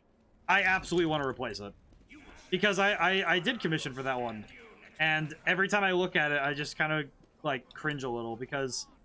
I don't like how much I paid for it, and I do not like the fact that like all the other artists on Twitter who asked me about like, oh, do you want me to make stuff for you? And I'm like, I've seen your artwork; it looks exactly like the stuff I just got. Mm-hmm. Why does it all look the same? Then I would, if you want to replace it, then I'd say go for it. Yeah, I might. I remember I made one, and it just didn't look. It didn't look the way I wanted. I'd say commission actual artists that you know of without ones that actually have reached out to you. Even then, sometimes commissions like that can be very pricey for no reason. Yeah, that's why I want to make my own. I have the skill. I have the skill set to make my own. I just need to like put time and effort into. It's tough because with Red Genie, I'm like, no, that's like most of my time. But I've been able to make a proper upgrades to Twitch.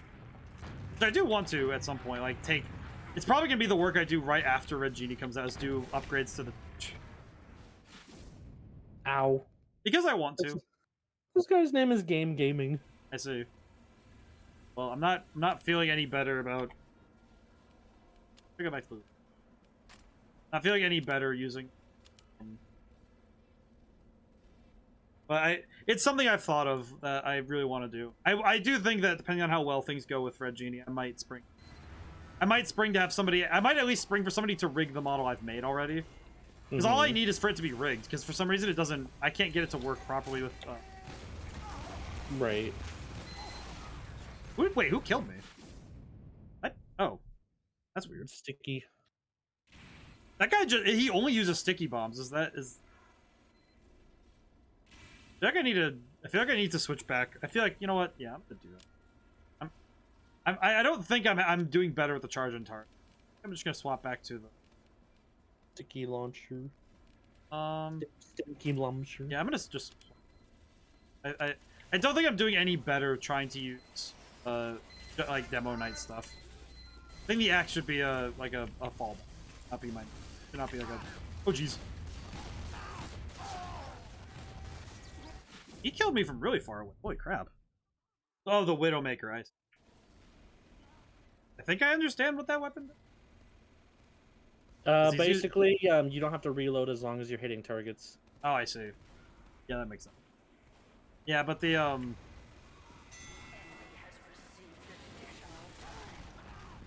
But yeah, I've considered it, and it's like, well, I just recognize that what's priorities right now, and priorities right now is it's Red Genie. Like, as much as I want to do those upgrades now, I'm like, I have considered just toying around with making a new banner, but new banners are tough to make because I made one a long while ago now. I think it was like half a year ago or so. I made a new one. I put it in the Discord. Said, "Hey, which one of these do you guys think is better?" And then everybody kind of unanimously put down that the old one is the better one. And I was kind of like the one that I have currently. And it's like, all right, well, I'm trying to figure out how to replace it. Like, can I persuade you to change your guys' mind? Honestly, I feel like if I am going to switch it out, it's going to be I'm gonna have to put like a whole day's worth of work into making a new one. But that's fine. That'll be well worth it when it's done. I think it's also because it's always my art style, and my art style is always kind of janky. But hey, look at my fox and tell me that this isn't jank. Look at me. Look at my face and tell me I'm not jank. I just had an interaction. Oh, did you? I tried to friendly with an enemy engineer, and he started playing the banjo, and our pyro killed him. Oh. And I kill binded, and then the pyro was just like, and then he just what just walked happened? away. He's just like, what happened? He did too. Oh jeez, no, I got flanked. Ugh. Oh no, I'm good. Okay. Oh no, that's not good. There's enemies above me. There are blue soldiers outside of my house. Oh, what the heck? They died. Goodness. Oh, I just realized something. Learn is gone. Oh, is he? Yeah. Which could actually is a good thing because we're actually playing Spy Scout. I was wondering why I wasn't dying as much, but I suppose that would explain it. That does explain a fair bit of the conundrum I was. Yeah, I think at some point either that or I'll. I feel like the trouble I have is like I feel like I need to tell somebody like here's exactly what you need to do, and just follow my instruction precisely. Nothing else. Which is you are the customer. You are paying for them to do so. I think that's the problem is I'm way too precise of a human being for me to be like the give to put like way too nice of a human being. Well, my problem is that I like having control over my own work too much, so it's like it's when I'm working on stuff like when I'm working on Red Genie, it's like that's why I very specifically chose like how I was to work with other people on it. If I am, it's like it is a very specific and like dictated relation. Oh, hello there. Hello there. Oh, that was burn. Fizzle wizard. Fizzle wizard. Is that just another word for soda stream? That man controls the soda. Quite impressed by this. Yeah, it is. It's kind of how I work though. Honestly, I am very much a solitary worker, so it's very hard for me to adjust, get into and like be like no. I from below. Like it. So I really need to work on that. I think that's always how I've been though. I've been very hard to take help. Bonk. Well, reliable help. Yeah, it's specifically like the way I work is very. I think it's quite difficult for people, so it's very hard for me to be like, yeah, no, it's fine.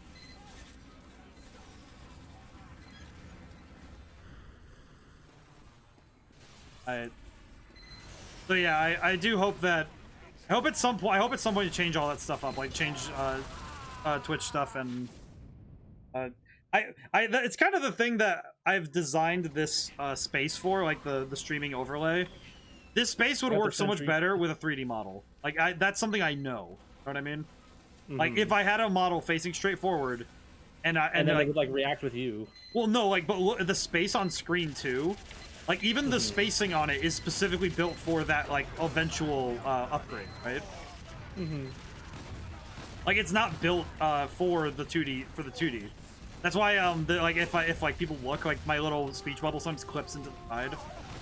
That's actually why. It's because it's built for a model to be in that space, and the 2D was meant to be like a temporary thing, but it has so far been a year since I wanted to do that, and I have not been able to replace it.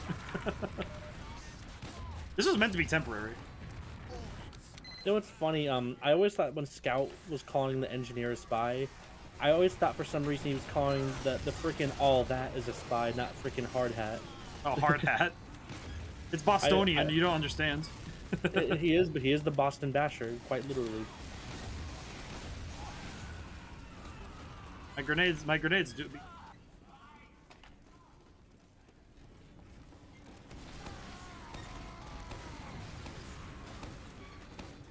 I like how as soon as Learn left, we're actually doing good.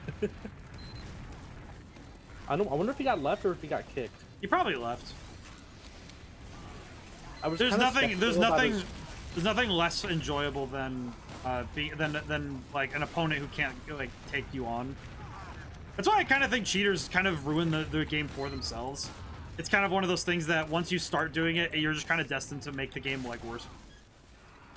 Well, it's funny because I was looking at I looked at his profile because I was kind of skeptical. He may have been a cheater. Yeah, because he only has 4 years of service on his profile and barely any badges for TF2 at all. Oh, so he was landing shots like that. I see. And his profile is empty, by the way. Oh. Like there's just no info on there.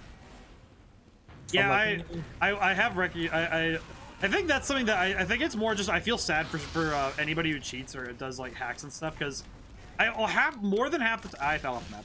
More than half the time they don't ruin the game, ruin the game for other people. They don't just ruin the game for other people, they ruin it for themselves. And I feel really bad for them because like it's gonna be so unsatisfying when they stop playing games because they just don't have fun anymore. one of those things where, and I think similarly, if you aren't playing with people of like your same, who have the same notions for the game that you're playing, you know, like people, if you're not playing with people who have the same goals, I just don't awkward. understand the point of cheating in the end, because like, what does it accomplish?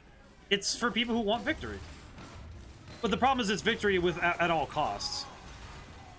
And when you're doing that victory at all costs, it's weird because at the end of the day, it's a game, and games are meant to be fun. For, you know, people playing. So it can be very awkward to. It's very cumbersome for someone's brain to be like, "Hey, I just want to win, nothing else." Like if your fun doesn't come from the game, like the game itself, and not just from the victory, it can be very painful for that person. That's kind of what happens to a lot of people too, is that they end up inadvertently being in a lot of pain because they can't derive enjoyment from things unless they're actively claiming something with it. And like there was a video I watched where there was this one, a TF2 YouTuber, where he actually interviewed and talked to the people who made like the bots that caused like the bot pandemic in TF2.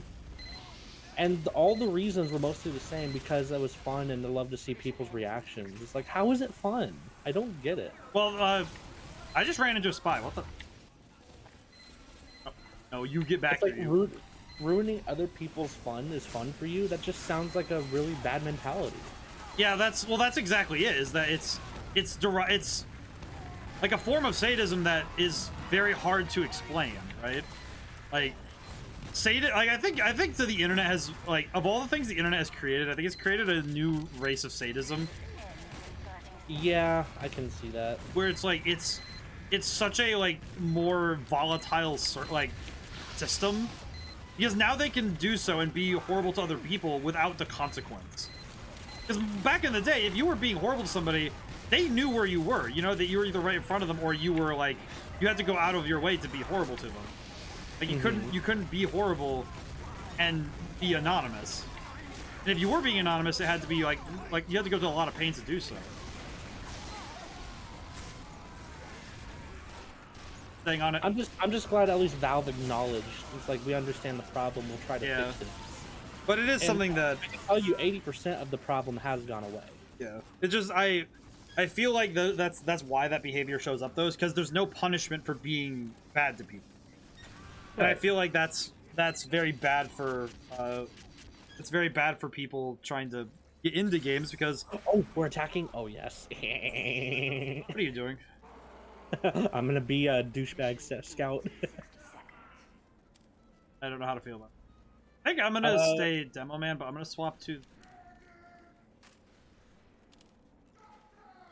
I'm just gonna chill out in my beanbag.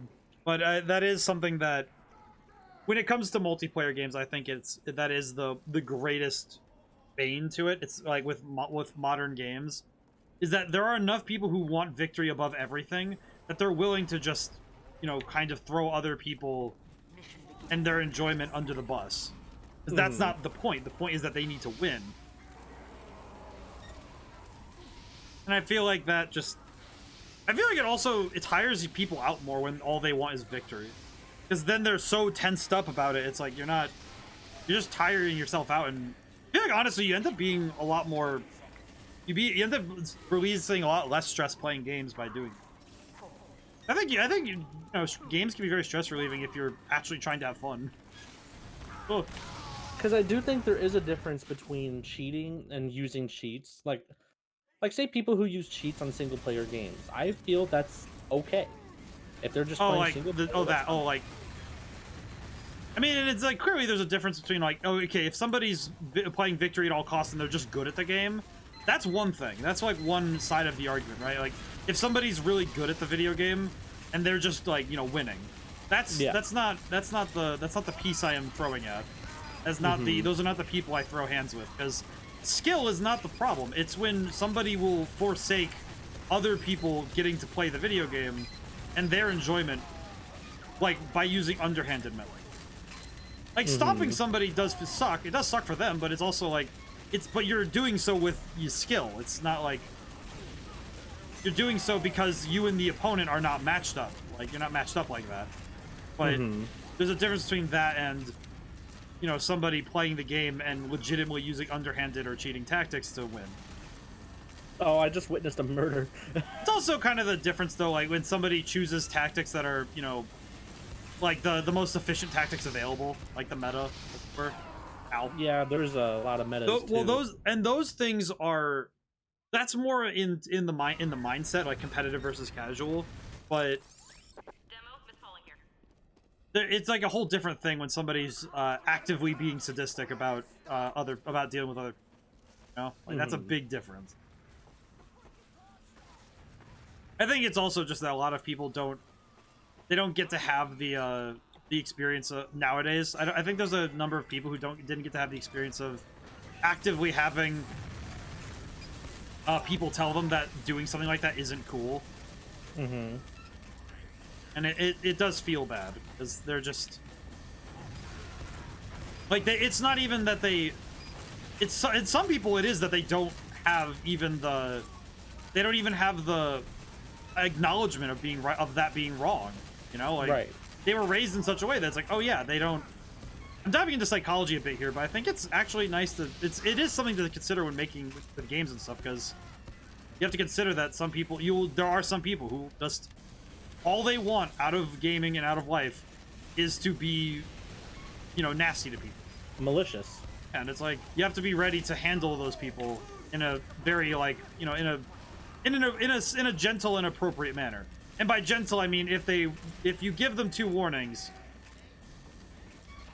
you know, it's like you give them 2 warnings, the third one's not a warning anymore. Yeah. It's actually similar to the rule I hold for stream, where it's like I'm grateful, or knock on wood, of course, that I have never had to implement anything like that, where somebody coming into chat or something like that, like someone legitimately being awful to other people in stream or to me. It's like, or knock on wood, thankfully that's never happened, but it's like, if that ever did, it's like, I offer, like, hey man, are you okay? Like, because most of the time when somebody's doing that, it's like, to me, I always think, okay, they're upset, there's something wrong in their life, and they're trying to use this as an outlet for that frustration. And I try to be positive, right? I think there was that one instance, like whenever you were playing Pokemon, was it Scarlet or Violet? Oh, where it was just like someone telling me what to do, and someone like, telling even you what then, to do, and it then was... they get upset when they don't listen. Well, it's like I got a little bit upset, but it's like steamrolled. Yeah, we kind of came in. I don't know what happened there. Like I said, as soon as Lauren was gone. How about I think we should disconnect. I think we should get a new, roll up some new.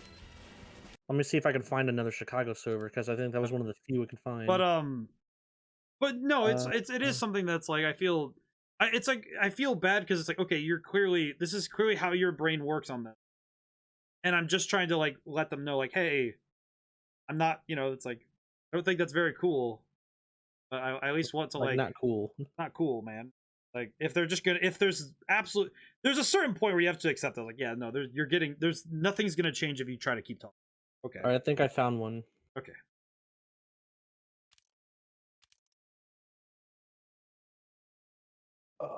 20 out of 24 Atlanta? Yes.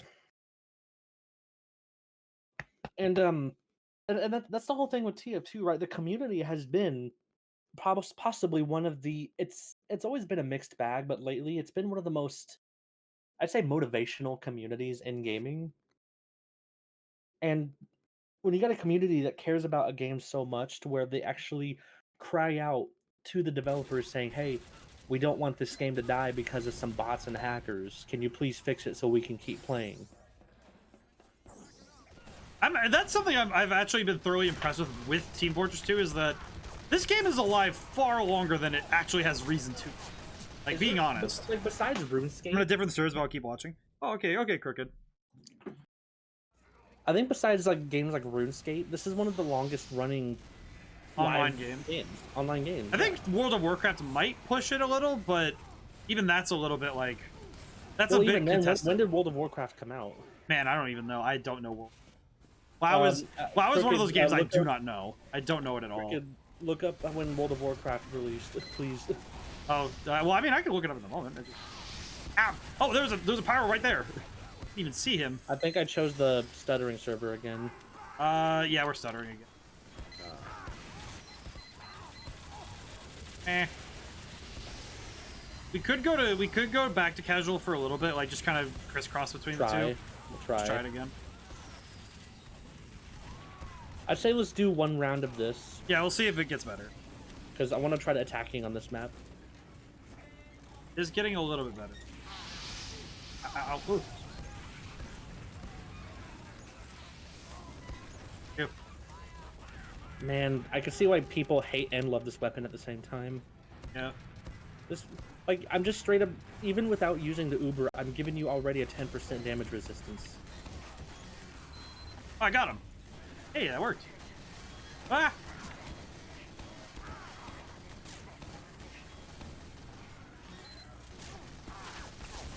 Ow, ow, need to reload. Ugh.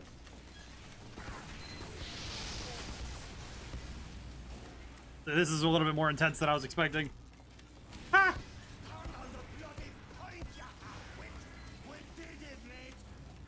Actually kind of surprised me. Ow! Ugh. Those guys have real guns. I think we actually may need to leave the server. Even your voice in Discord stuttering. Oh, is it stuttering? Oh no, I'm sorry. Okay, we should probably dip. Let's back out. Dip. There we go. Hey, it got better as soon as we left. Yeah, that server was. What is it with Atlanta servers? One player gifted me a gold bot killer medium for free just because I helped him out. And I said I was thinking about maining medic. TF2 has some of those supportive gamers. That makes You're still stuttering really badly. Oh, am I? Yeah. It might be just Discord too. Yeah, it might be Discord. Let me. Wait, start talking again. Talking. Okay, that's actually you're fine now. Oh, okay. I will. Yeah, Crooked just said one player gifted him a gold bot killer medium for free just because he helped him out and he was thinking about maining medic. It's like I think that it's interesting because TF2. I think Crooked, you are right. I think that TF2 has some of the most supportive gamers. It's like the highs and lows of the TF2 community are like they're further apart than other communities. I will say the only dark side of the TF2 community, and I advise you specifically to stay away from it, man versus machine. That like community is probably the most toxic in the entire game. Yeah, that makes sense. You get people. There's a whole website called Taco Bot. I try not to talk about them too much because it's a whole thing that everyone knows about. Right. But they literally label people. They belittle and berate people for playing a certain class or using certain weapons. It's like, no, we have to do the meta, otherwise it's gonna waste time and you're wasting my time.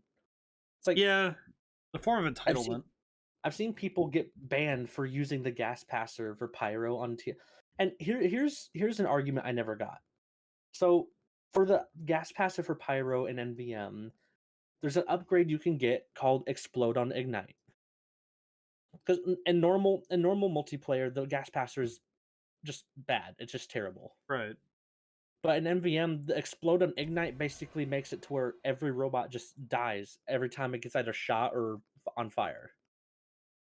And the hardcore meta gamers of Man vs. Machine say, no, don't use it because it makes it too easy. But it's like, but don't you want to beat this as fast as possible? Isn't that the point? Kind of odd. And I never got why people are so upset when people use it. And like, there's people who intentionally soft lock the game when people are using that specific weapon. And I'm like, I don't get it. Also, this is also the best map to be a demo night, by the way. I should have swapped. Hang on, I'm gonna go swap really quick. I'm gonna do it anyway. So. Well, no, I said I gotta swap back to the charging target.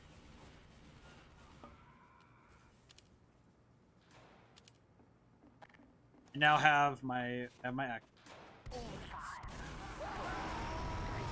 And I just got smoked by a scout.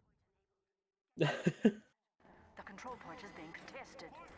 And Joseph Ballin is on the other team. That's not good for me. But I think that's where because it's I think there's a difference between I think there is at least a slight difference between when it's about the game and when it's about the story of the game. Like the play versus the story. Because some people are toxic about like the story in games. Like those are the people who are, you know, telling people that their ships are wrong. I think those are silly for a different reason. I think because that's like a whole different side of that's a different angle on the community where it's about, you know, like discussion of the game, of the story of the game. But the gameplay, when you're discussing gameplay and that's the thing you're going on about, it's like that's a whole to me that's there's a difference there. I'm gonna go back inside. We have not got, like, half of us don't get to leave on, I guess. Jeez. What's up? What is up with this? Oh, weird.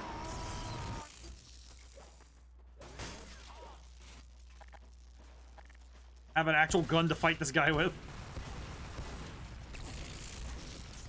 I can't handle this scout. He's literally running on top of me. I can't. How do I handle him? Okay, you know, I'm just going. Do not care. L plus ratio. Rip Bozo. Something smells good. I am on the point. I do not care. I do not care how long it takes. I will stay on this point. Ow. But it's a curious thing. I think that the best thing a game designer can wish for is a good community for them. Like they'll like I can do my best to try and foster that and be like, hey, try to be nice to each other about your theories about the game and try to be nice to each other about the things that I've made and respect each other's opinions. But it's like there's also a certain point where I can only do so much where I'm telling somebody like, hey, please stop being horrible to each other. Like I can only do so much, and it's like, but if a bunch of people decide to be actively horrible, it's like I don't know what else I can do. Truly, it's like right. There's only so much I can be like, you know, telling people. So it's a part of gaming that I wish I could not deal with. Trying to tell people like, hey, be nice to each other.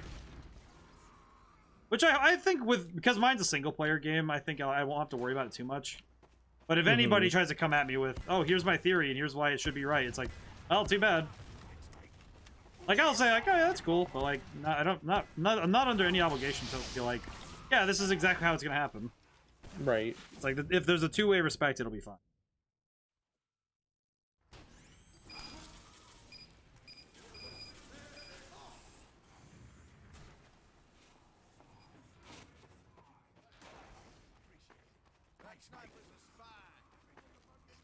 Had an interaction with another spy. Yeah. I saw myself. You just ran into yourself. I did. And we had a mutual agreement not to kill each other.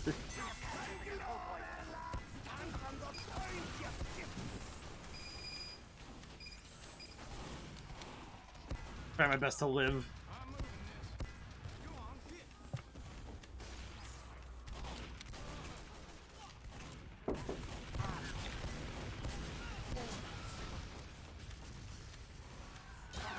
Ow! Whoa! That's spiking out. Oh dear. Oh, they had a team kill. Oh. We have lost the control point. We'll say the loose cannon actually would be here. The loose cannon actually would be good here because at this point I'm not hitting anyone anyway, so just. Mission ends in 10 seconds. Also, how is this the best map for the demo night? I have not been able to figure that out. Usually you get some brain dead people. Oh. No. Yeah, I was trying. I think it is just I don't know any of these maps, so trying to you know, use the environment is very bad for me because I don't know what to expect. Most of the time, I don't know what to do. Certainly, an aspect that I wish I was better at. Also, King of the Hill is not my favorite map types to play for some reason. I think King of the Hill as a game mode is also very. It's probably the one that gets the most contentious because it incentivizes tactics that aren't always fun to be on the receiving end of. You know, like your camping and your like, well, and when I say camping, I don't mean like holding a position. It's more like legitimately holding a position that makes it so the other players can't do anything. That's what camping really is. There's a difference in camping and setting up a position to snipe. Those are two separate things. Yeah.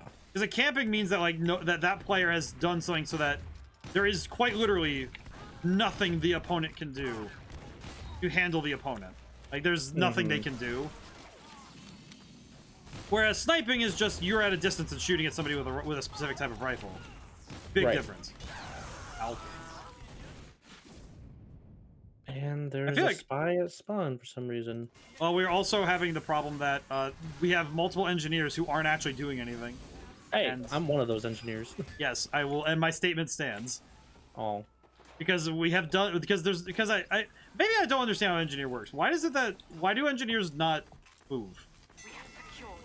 Well, they move. I'm one of the ones that do move, but I have to keep moving. That was a spy. I only recognized that in the half second before I died. Was a spy? Yeah, it was a spy. Like, they were changing as they came in, and I only saw them at the last second. Not good. But it's like, there's this. It's like, you know, the tactic of, oh, I'm gonna get the level 3 turret and, you know, hang back. It's like, I understand that's like exactly how you like to get the gun to level 3 before you go in. But I feel like at level 2, you could at least like bring it out and start like use it. Because the trouble is that like then you end up with it just becomes hard because then what just happened? Who just shot me out the window?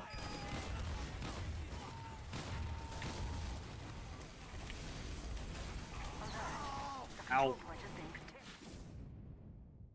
Yeah, I will say I don't understand how to fight scout. You have to try playing scout. Patiently. Well, like I don't get enough time when I'm fighting to actually be able to learn how to handle them. Engineers typically want to secure the buildings at all costs, moving them puts both you and the sentry at vulnerability. Oh, I see. Hey guys. Hey Drifter, how's it going today?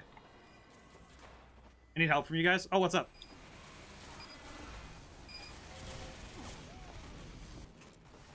Going on. What's going on? I feel like I'm going insane. Okay, what's up?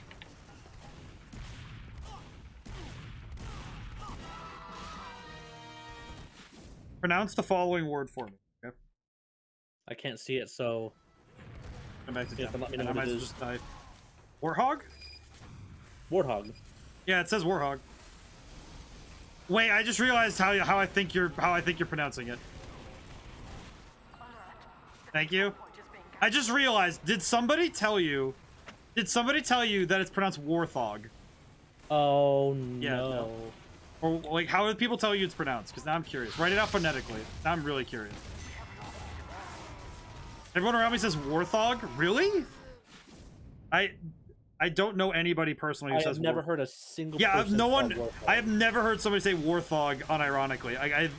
I think this is the first time I've ever heard somebody bring it up at all. Like the pronunciation. I'm surprised that we never heard of that before. Warthog for me too. Yeah, I just realized I've never heard somebody say that. I'm surprised none of us have ever come up with that. Our humor, like me and FutureSavier's humor off stream is very like one brain cell and we pass it around kind of humor. So I'm surprised we haven't come up with that yet. The brain I keep trying to cell explain it to them, but they all say I'm wrong. Well, hey, resident Americans are telling them it's warthog. It's literally a warty hog. Yeah, and it's also a warthog because it's. Why would it be a warthog? What's a thog? What's a warthog? No, they're a hog. They're a pig. That's what they are. Why would they? What is a thog? Is it like a very large thought? Like what is this? Really large thought. What sort of sissiness would that be? Do not understand. What sort of sissiness are you trying to portray to me? There. Literally, it's just I don't get it either, Drifter. So yes, you are accurate. Also, ow. It is warthog though. I'm just still confused. Yeah, I'm so confused by the magnitude of people who are telling you that it's warthog. Like, Thog sounds like a variant thug or an orc name. Actually, yeah, that's Thog don't care. Thog be Warren. Yeah, because the reason why I know it's warthog is I played Halo growing up, and for every pronunciation, whether it be in game or in the community, it's warthog. It does sound like though it would be like an orc name. Like I am Thog, man of war. Thog don't care. Thog, orc of war. Orc of war. Yeah, I think I'm gonna swap to. I'm gonna try Pyro. I'm not good at it. Bro, they brought up Halo 2 and they believe it's Warthog. They say it's Warthog. They say Warthog in the game though. Yeah, that's actually the pronunciation they use. What do you? These people are crazy. What? Who just shot me? I got shot from above again. They're trying to gaslight you. Yeah, Drifter, that sounds almost more like they're trying to mess with you rather than Yeah, like, Drifter, anything. gaslighting you. Don't worry about what they're trying to gaslight you. I'm gonna go back to using the... Oh, I can use the... I'll use the ring. That's gonna bother me now. I have never heard a single person ever until today call it that. Yeah, me neither. I have never heard that pronunciation. Whoa! Oh, I rocket jumped! Whoops. Shouldn't have been hunting on point, Scout. On a side note, FutureSavior, I just rocket jumped on accident. And I set myself into the objective. Hey, there you go. From spawn. Remember, if you crouch and jump and then do it at the same time? Yeah, no, I just did it. Go I just even did higher. it. I just did it. I can get much higher. The Team Fortress is real. The Fortress of Teams. But is yeah, real. but yes, Drifter, yeah, it is. It's very confusing that they believe it to be Warthog. I just want to have a chat with these people. I just want to. I just want to know who taught them this and what sick monster thought it'd be funny to like mess with people in this manner. I just don't get it at all at this point.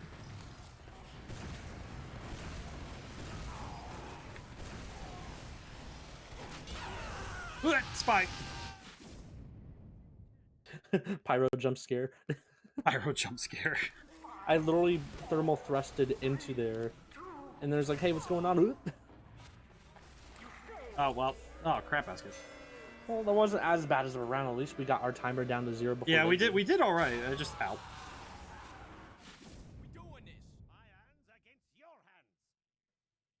And that's where we back out of this. Are we backing out of it? All right. Yeah, I want to try a non-King of the Hill map.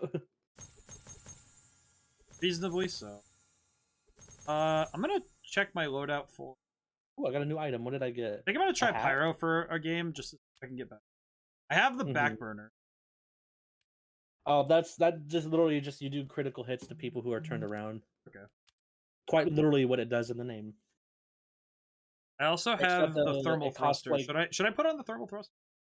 It's good if you want to basically rocket jump without the rocket.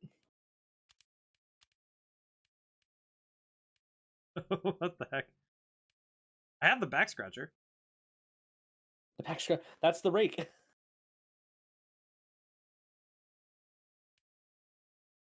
Yeah, I'll bring the frying.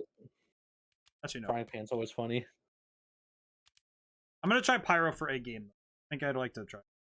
Most of the early stream was Crooked jump scare. Yeah, it was. Okay, what? Well, the first time we saw Crooked, we're both like, huh? What the hell? I'm sure you've heard the mispronunciations of hyperbole and epitome as well, right? I've heard hyperbole and epitome. Epitome is one I've heard at school, and I had to correct people, and they'd get mad at me. That was actually something that I remember getting dirty looks for a lot, was me correcting people on English. And I'm like, dude, we live in America. This is the language you speak. You cannot tell me that I'm not going to correct you for saying hyperbole or People got mad at me for I think it was also one of you guys. I was pronouncing Benedict Cumberbatch as Benedict Cumberbatch. I think I know there's one that was one friend of mine pronounced silhouette as silhouette. Oh, that hurts. Similar, but it's like the trouble is that there is an excuse for it. There is at least a reason. Like not really, like less an excuse. Is it a good reason? Yes, actually, it's because imagine this hypothetical for me. Cumberbatch. Accurate. I just said I think it's because I heard Markiplier call him that one time. But there is a. But specifically, there is a It was something. It's also I've been calling them hyperbole and epitome. Yeah, I think hyperbole, and hyperbole are like those are fine because they're close enough where I can be like, yeah, no, I know what you're talking about. I just realized I didn't know the game started. I think the worst I've ever had a pronunciation of is when I was really young, I called Island Island. Well, like, so here's the thing. Here's where I draw it as the line, is that if you've read a word and never heard someone say it, you have to create the pronunciation yourself. That is fine. That does not draw ire from me. If somebody's like, yeah, I legitimately have only ever heard the word like, I've only ever read the word, and I came up with the pronunciation, so I don't have the word. I don't know what the word is pronounced like. You know, they've never heard it. Like, they don't know how to pronounce it. It's like, okay, yeah, that makes sense. The one I can think of is that my uncle used to say idiot instead of idiot, because he'd never heard anyone call someone that. Which, you know, purity aside, that is something that's, like, true, is when you're learning words, if you don't hear someone ever say them out loud, you have no idea what the pronunciation is.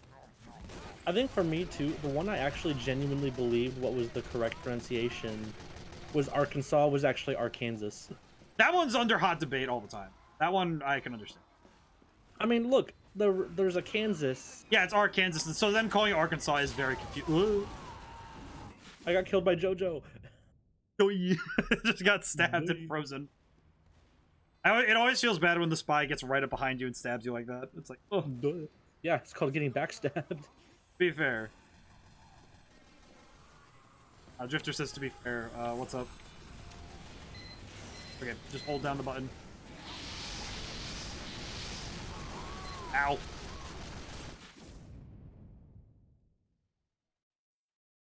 Dying and I don't know what to do. Yeah, I'm gonna go back to demo. Actually, no. It is Pyro, but I just need to, I feel like this game isn't a good gauge of it because we didn't actually start at the beginning. Come on, shoot your grenades again, Demo Man, see what happens. That's right, I lit you on fire. What are you gonna do? I also will light him on fire. How did I not get the kill? What? What? What?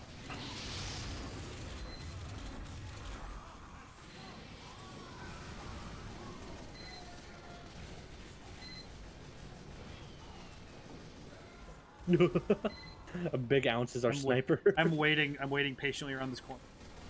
Oh no, wait! Yep. Echo, how's it going? English is weird that they pronounce I as E in idiot and idiom, even though we could have used E. Echo, how's it going today? I love referring to it as Arkansas, it feels easier. I think that is very true. But also in English, the trouble is that pronunciations differ between regions.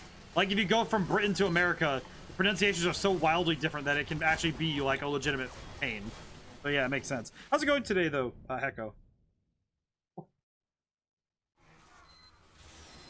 Yeah, it is very different though when you have with the various pronunciations available, it can be very confusing.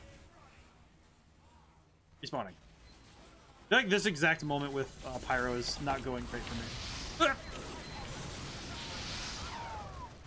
How did the spy get behind us again? There's an underway behind us. Oh, I see. But yes, I do think though that the English is very screwy. I think it's very bizarre. So if people have trouble pronouncing things, I do think it's fair. Given that that every single word basically has exceptions to the rule, and the rules are kind of just there for, like, it's almost like the rules are a formality, less than them being, like, actually. But yeah, I think stuff like Arkansas being Arkansas, like, I've started pushing towards Arkansas. It's kind of the difference, like, Nevada versus Nevada. Like, according to... That's the whole can of worms. Yeah, but here's the thing. According to... I'm switching to Down Man for a bit because I am getting cooked from trying to fight people at for more than 5 feet as Pyro. But the key to me is that if you take English as it is, the problem is that it's one of those languages that always keeps changing. Whereas when you look at other languages, a lot of their words and verbiage stays the same over longer periods of time. Like they don't have those like big. I don't know how often they change things on our side of things. I saw that the spy's gonna be a scout coming up behind us. A spout. He's Sky or a spout. Guy down there. I saw him. I got him. He's dead. Good. Thank God. It's JoJo too. I killed JoJo. I'm not dealing with that more than once. But yeah, I do think that the English is very bizarre. I'm very grateful that I understand it, frankly. Because if I had to work in it and not understand it, I would be very upset. That's very fair. That's actually why I'm an author, because I actually understand well enough that I also understand well enough that the largest piece of BS any author can say is that they like using big words. any author that uses like a lot of like the flowery big words and just, you know, fills their pages with fluff, those are like the biggest idiots possible. Like, just use words that are efficient, you big fool. Like, why not use a word that actually is efficient in getting to what you want?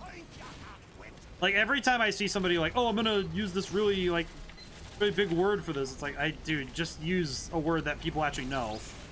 Like, it's one thing if, like, the best word is something that's a little bit more like, oh, like, saying frigid versus cold. Big difference, right? Like, I think people using smarter dialect, I'd say. Yeah, and well, it's smarter when you use words that make sense. You know, it's not just, oh, equivocally. Just say, just the equal. It's like the whole thing with people being people using really in everything instead of just coming up with a better word. Yeah, like instead of saying much stronger, saying like just saying stronger, or in the case of really cool, just saying like fantastic or awesome. Saying something like that, where it's like, I don't get. Now, the thing is, I'm guilty of that myself. So. Well, yeah, when you're speaking, it's one thing, but if you're going to write something, it's best to, you know, to put a little bit, like, you can, thankfully, when you're writing something, you're not under the same pressure to come up with your words on the spot. So you can ignore your own idioms and your own tendencies and use words that are a little bit more, you know, or irregardless. Irregardless is funny. Yeah, Drifter, I think you're right. Irregardless is like, dude, just say anyway. And that's something I try to do in my own books, like, use the words that make sense. Because I read a book, it was Strunk and White.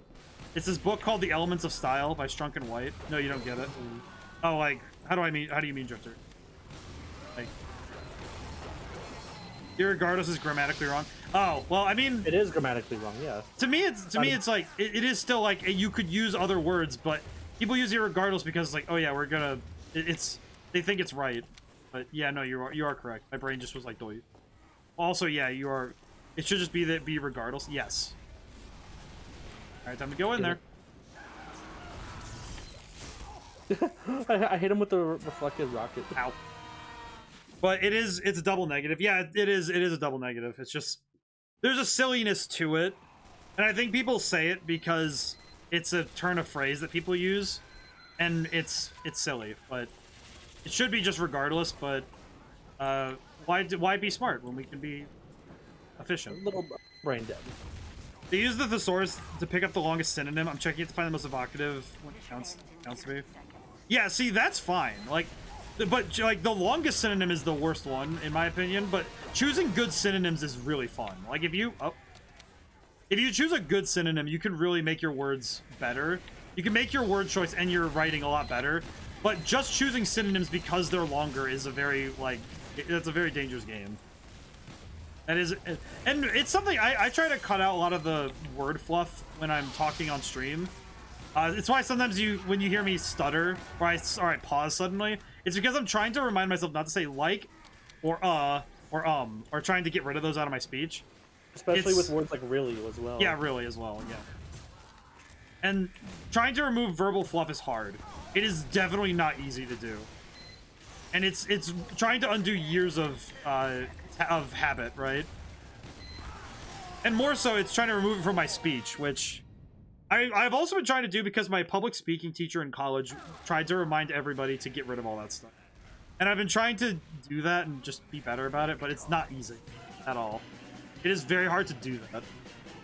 To actually use your words in a efficient manner and not a lot of the fluff. Fluff is always something hard to avoid but easy to do. Yeah. No, because it's a lot of times we're raised in a certain way to speak, and then it's very hard to remove when you start speaking a certain way. Oh, that's why I wasn't doing mini crits. It's because I still had the maul equipped instead of my extinguisher. I see. I had a friend who used fused flowery language a lot, like Quatora or cornucopia or other shit all the time. Like, good for him, he knows these words, but I found it hard talking to the guy when I felt like I needed a dictionary all the time. See, there's a difference between somebody using a word that makes you like go like, oh, I should go learn what that means. That sounds kind of cool. And somebody using words like that just to try and like feel smarter. Do you like my specialized? That was something that, my goodness. That's something that I ran into a few times when I was in writing classes, because it's just Man, could you just like cut it down a lot of the verbiage? And it doesn't. It's a lot of not. It kind of turns into a lot of nonsense. I did it. And as the author, as the resident author, my brain always goes, just write with words that make sense. Well, sometimes it also just happens when you read certain books. Right, and no, like, if you go back if you go back to Mary Shelley's Frankenstein or any of the classics, no, they're going to do that. And that was the style of the time, and I'm not going to say that was bad, because those are like, that's the style of the time, and that's the verbiage they use. That is fine. The vernacular is very specifically built on that, right? But when you're dealing with modern literature, it's kind of like, okay, that is not the style people are writing in anymore. You do not need to sound like an 18th century, like, you don't need to sound like an 18th century noble trying to tell people about, like, the way that their love has been spurned. It's like, dog, just say normal stuff. Like, yeah, spurn is a fantastic word, but, you know, just use it. It's smart. After reading books like that, my book wants to say stuff like countenance. Countenance is a fun word. That is a fun word, though. I do. It's like, because you want to mix it in. You want to try using new terms and stuff, right? I will write back real quick. Okay. I will hold down the what's the term? My brain blanked for a moment. My bad. They battened down the hatches, but like, I'll just hold down the fort. Why did my brain blank out on fort? I guess because I'm playing Team Fortress 2. My brain says fort is game, not word. What a good word, countenance. Countenance is a very good word. I think it's one of the better ones. My favorite word is frigid. I think it's a much better term than cold. Brisk is fun too. I think brisk is fun. Are there any other like words that I could think are very fun to use? Brain. I think rapid is also one that I think is a lot more fun when in use. I think rapid is very fun. Because you can use rapid for so many things, and it works very well. How do I think? I want to thank my medic. How do I...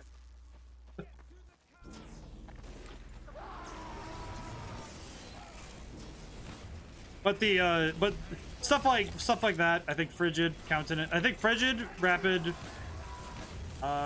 think about some other words. I'm trying to rack my brain on it, because it's like, oh, jeez. Think about your top 10 favorite words. Number 10. I think silky's also nice. I think it's just stuff like that. Yeah, when what out of touch person goes down to the fish market and says, "Ah, yes, my good salesman, I would fancy procuring your finest dory fillet." Fillet is, you know what? Fillet is one that that word confuses me a lot for some reason. Especially because when you're talking about fish fillet, it's different than a fillet of like a filet mignon. It's like there's a difference. Why do we use French words in English? Why does rendezvous have to be both French and English? Please. Rendezvous is good too. I think rendezvous.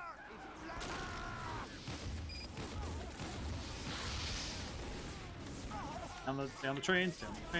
Oh no. Ooh. Also, your people pronounce it filet. Yeah, it's like because I think, well, that one can make sense, but it's a little weird, a little odd, but understandable. Okay, I'm back.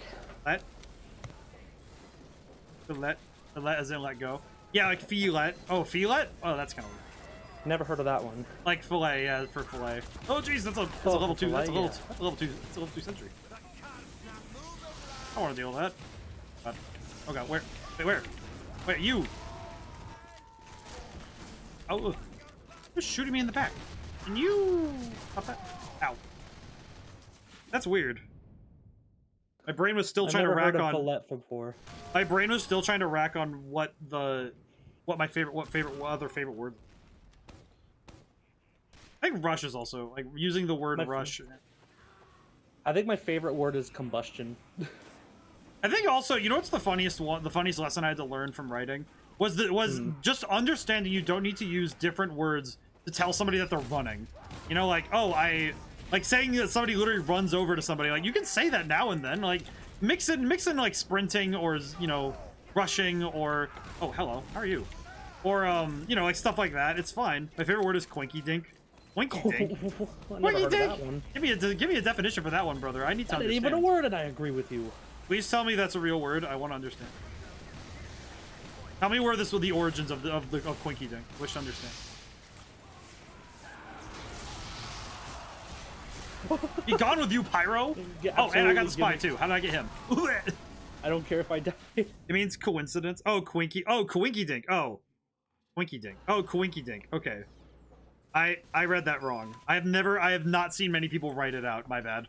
My brain did not take that down. What a Quinky Dink. Yeah, I just realized. Oh, like coincidence. Okay. Yes. Okay. The fact that you translated it immediately to, oh yeah, coincidence. Like, it tells me a lot about how people use that term. That's pretty good though. I think that's pretty fun. I personally I think Quinky Dink is funny.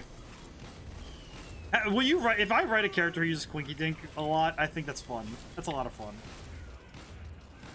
Where do you think you're going, Scout? Oh damn, you and I just absolutely bullied that Scout. Unfortunate. Jimmy Twist. Spacing. Quinky Dink's really good though. That's a fun one. I think also the if I think about it, I think let me think. Frigid, rush. I think of all the other words that I like using a lot in my writing. Yeah, there are a lot of words for running. Yeah, like zooming, sprinting, rushing.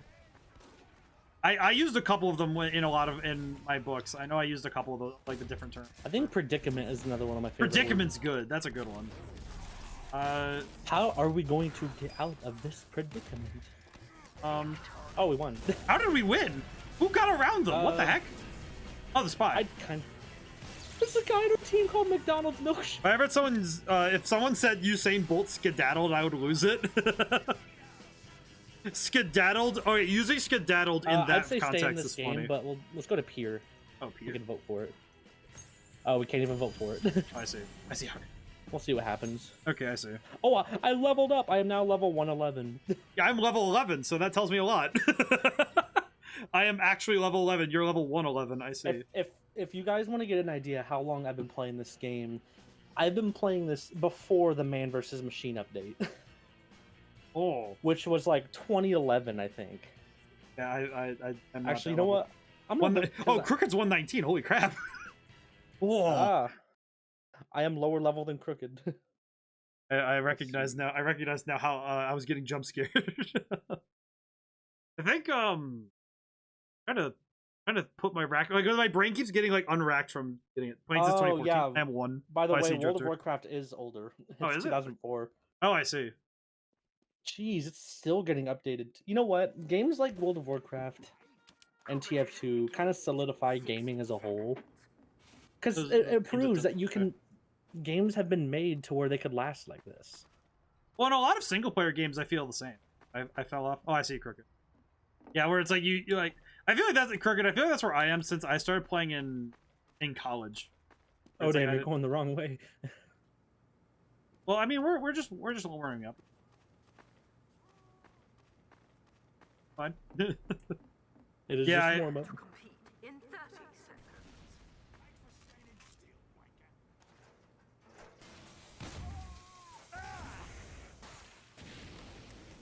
I wasn't gonna kill him. I just wanted to bomb. But yeah, I think it's funny when you consider stuff like that, right? Where you're like, oh yeah, it's like how long a game can last. And single player games, I think, have a longer shelf life because they can be revisited without pain. Whereas when you have multiplayer games that lose their player base or like they get shut down for whatever reason, that means the game is dead. Like a game can actually die, but you get games like, say, look at Left 4 Dead 2, which is still being modded and highly populated today. Then you look at what happened to Back 4 Blood. Yeah, where it's like it just kind of stops. That's exactly it, right? Where you have... and also because it was a live service game that required all these kind of different things. I think live service is one of those things that I wish they had Death Plant. I wish they had Death Plant. Death Plant? Death Planes? How do you explain? Please explain, Crooked. My brain is trying to figure it out. Mission begins in 30 seconds. But yeah, I think that the trouble is when a game is built with... If a game is built for longevity, then it's not even with... You don't even need to have a like online anymore. You don't need to have online. You just need to make it so the game has legs to be replayed. I think that's enough to make the game last long. Walmart speedrun WR 16 seconds. 10 seconds. What? What? Oh, world record. Walmart speedrun. What are you looking at? Oh, I see. There's a guy in the game. Have you ever watched Ross Scott's Talk on Dead Game? I have not actually. Becca, now I need to.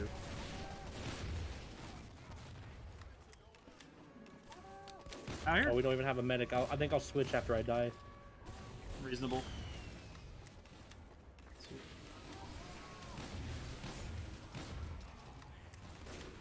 I was like, somebody saw Walmart then. Somebody saw Walmart. Oh my goodness, yeah, you're right. If we need summoning salt to do the Walmart speedruns. I need summoning salt to we need to summon the Home Depot speedrunner.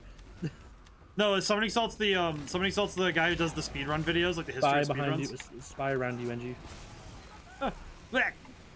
That would be fun though. He explains it better than I could. Okay, I'm gonna look that up then. It's Scott's. Okay. I'm gonna need to look that up then. Wish they had death plans. Like, you mean like, okay, so I think you mean like, taking the term from what you said, I'm guessing that you mean that like, okay, if they have a plan for what the game will be when like they're gonna let it stop. Yeah, it's like, I feel like that makes sense. I think if I can give links in Discord, oh, that'd be very helpful actually. That'd be very nice. Yeah, because it's curious when a game dies.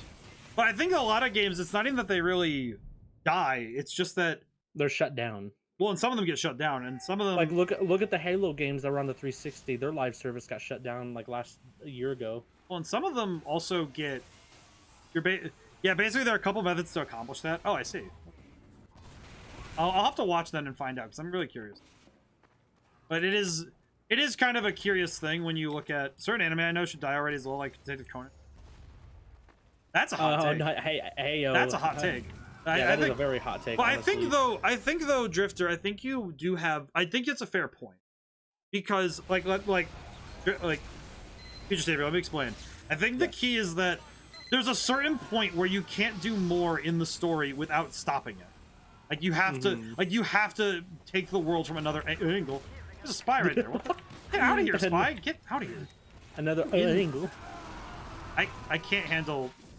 That spy was jumping around me. I didn't know what to do about him. But there's a certain point where a story has gone on so long that it's like, well, is the ending ever gonna matter? Would an ending have any weight? Because all stories about One Piece. Well, the trouble is that all stories are meant to end. Every story has to have an ending.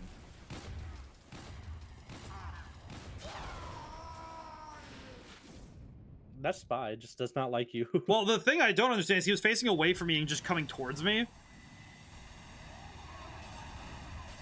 I also realized. You? Well, I also realized that I should have just pulled out my axe. I need to pull my axe on me.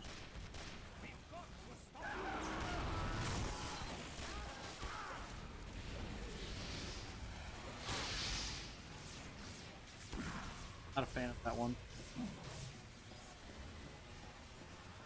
Oh, you gotta be kidding me. Where did he come from? Ow.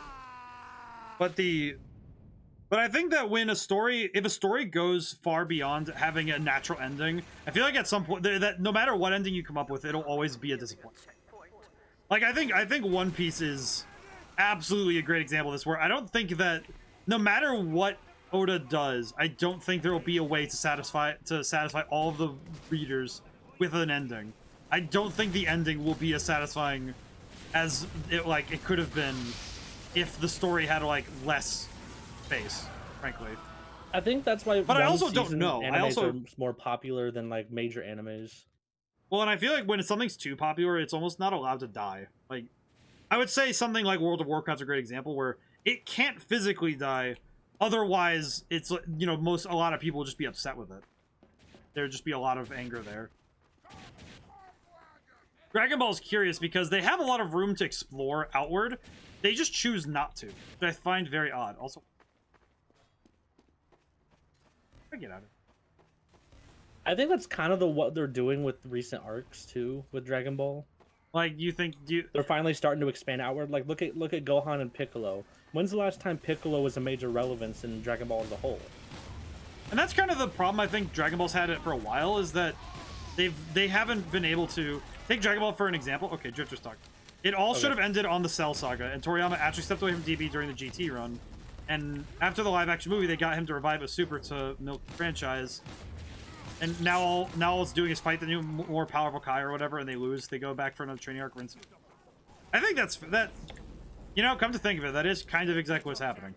Like, even stuff I'm gonna bless you with crits, okay? Okay, try my best. Ow, never mind, I died. I died too. I think that's a fair point, though. I think it's a fair angle to take on it. I really like Dragon Ball, and I like the world it's created. I do also think, though, that... And that's why the video games always stick to, we're going to retread the same ground. Why the games always tread over, we're going to go back through the first 3 arcs of Z, we're going to go through Super again, and they just keep using the things they've done that were really good, keep redoing and rehashing it in the games, because there's not much else they can do beyond just going back through it again, right? Because... Right. But they could take time to explore other stories. I think, like, take, for instance, if they explored the series at the time when the Saiyans were relatively new to Frieza's, like, army or whatever, right? Like, say you take when Bardock was, like, a person, like, that. They did that in the DLC for Dragon Ball Z Kakarot some, but say they use that as the basis for a brand new written story, right? I feel like that would be far more interesting because we're exploring history, but it also would be dangerous because you could contradict what people think is canon. That's also what they did with, like, say, the history of Trunks. The trouble is that if you contradict, either you accidentally contradict written, canon, or you inadvertently ruin people's head canon, which, a whole other... That's a whole can of worms right there. Well, it's a whole different problem because it's something it's a problem fabricated by the person. Yeah. But it's a different kind of issue altogether. But it is curious. It is a problem to consider, though. You having fun over there? No, I had 100% crits, and then I get backstabbed. Oh. Same person, too. I heard that. Where is he? He's over there. Heard him. There he is. I saw him. He's the medic. Get back here. You do not escape me.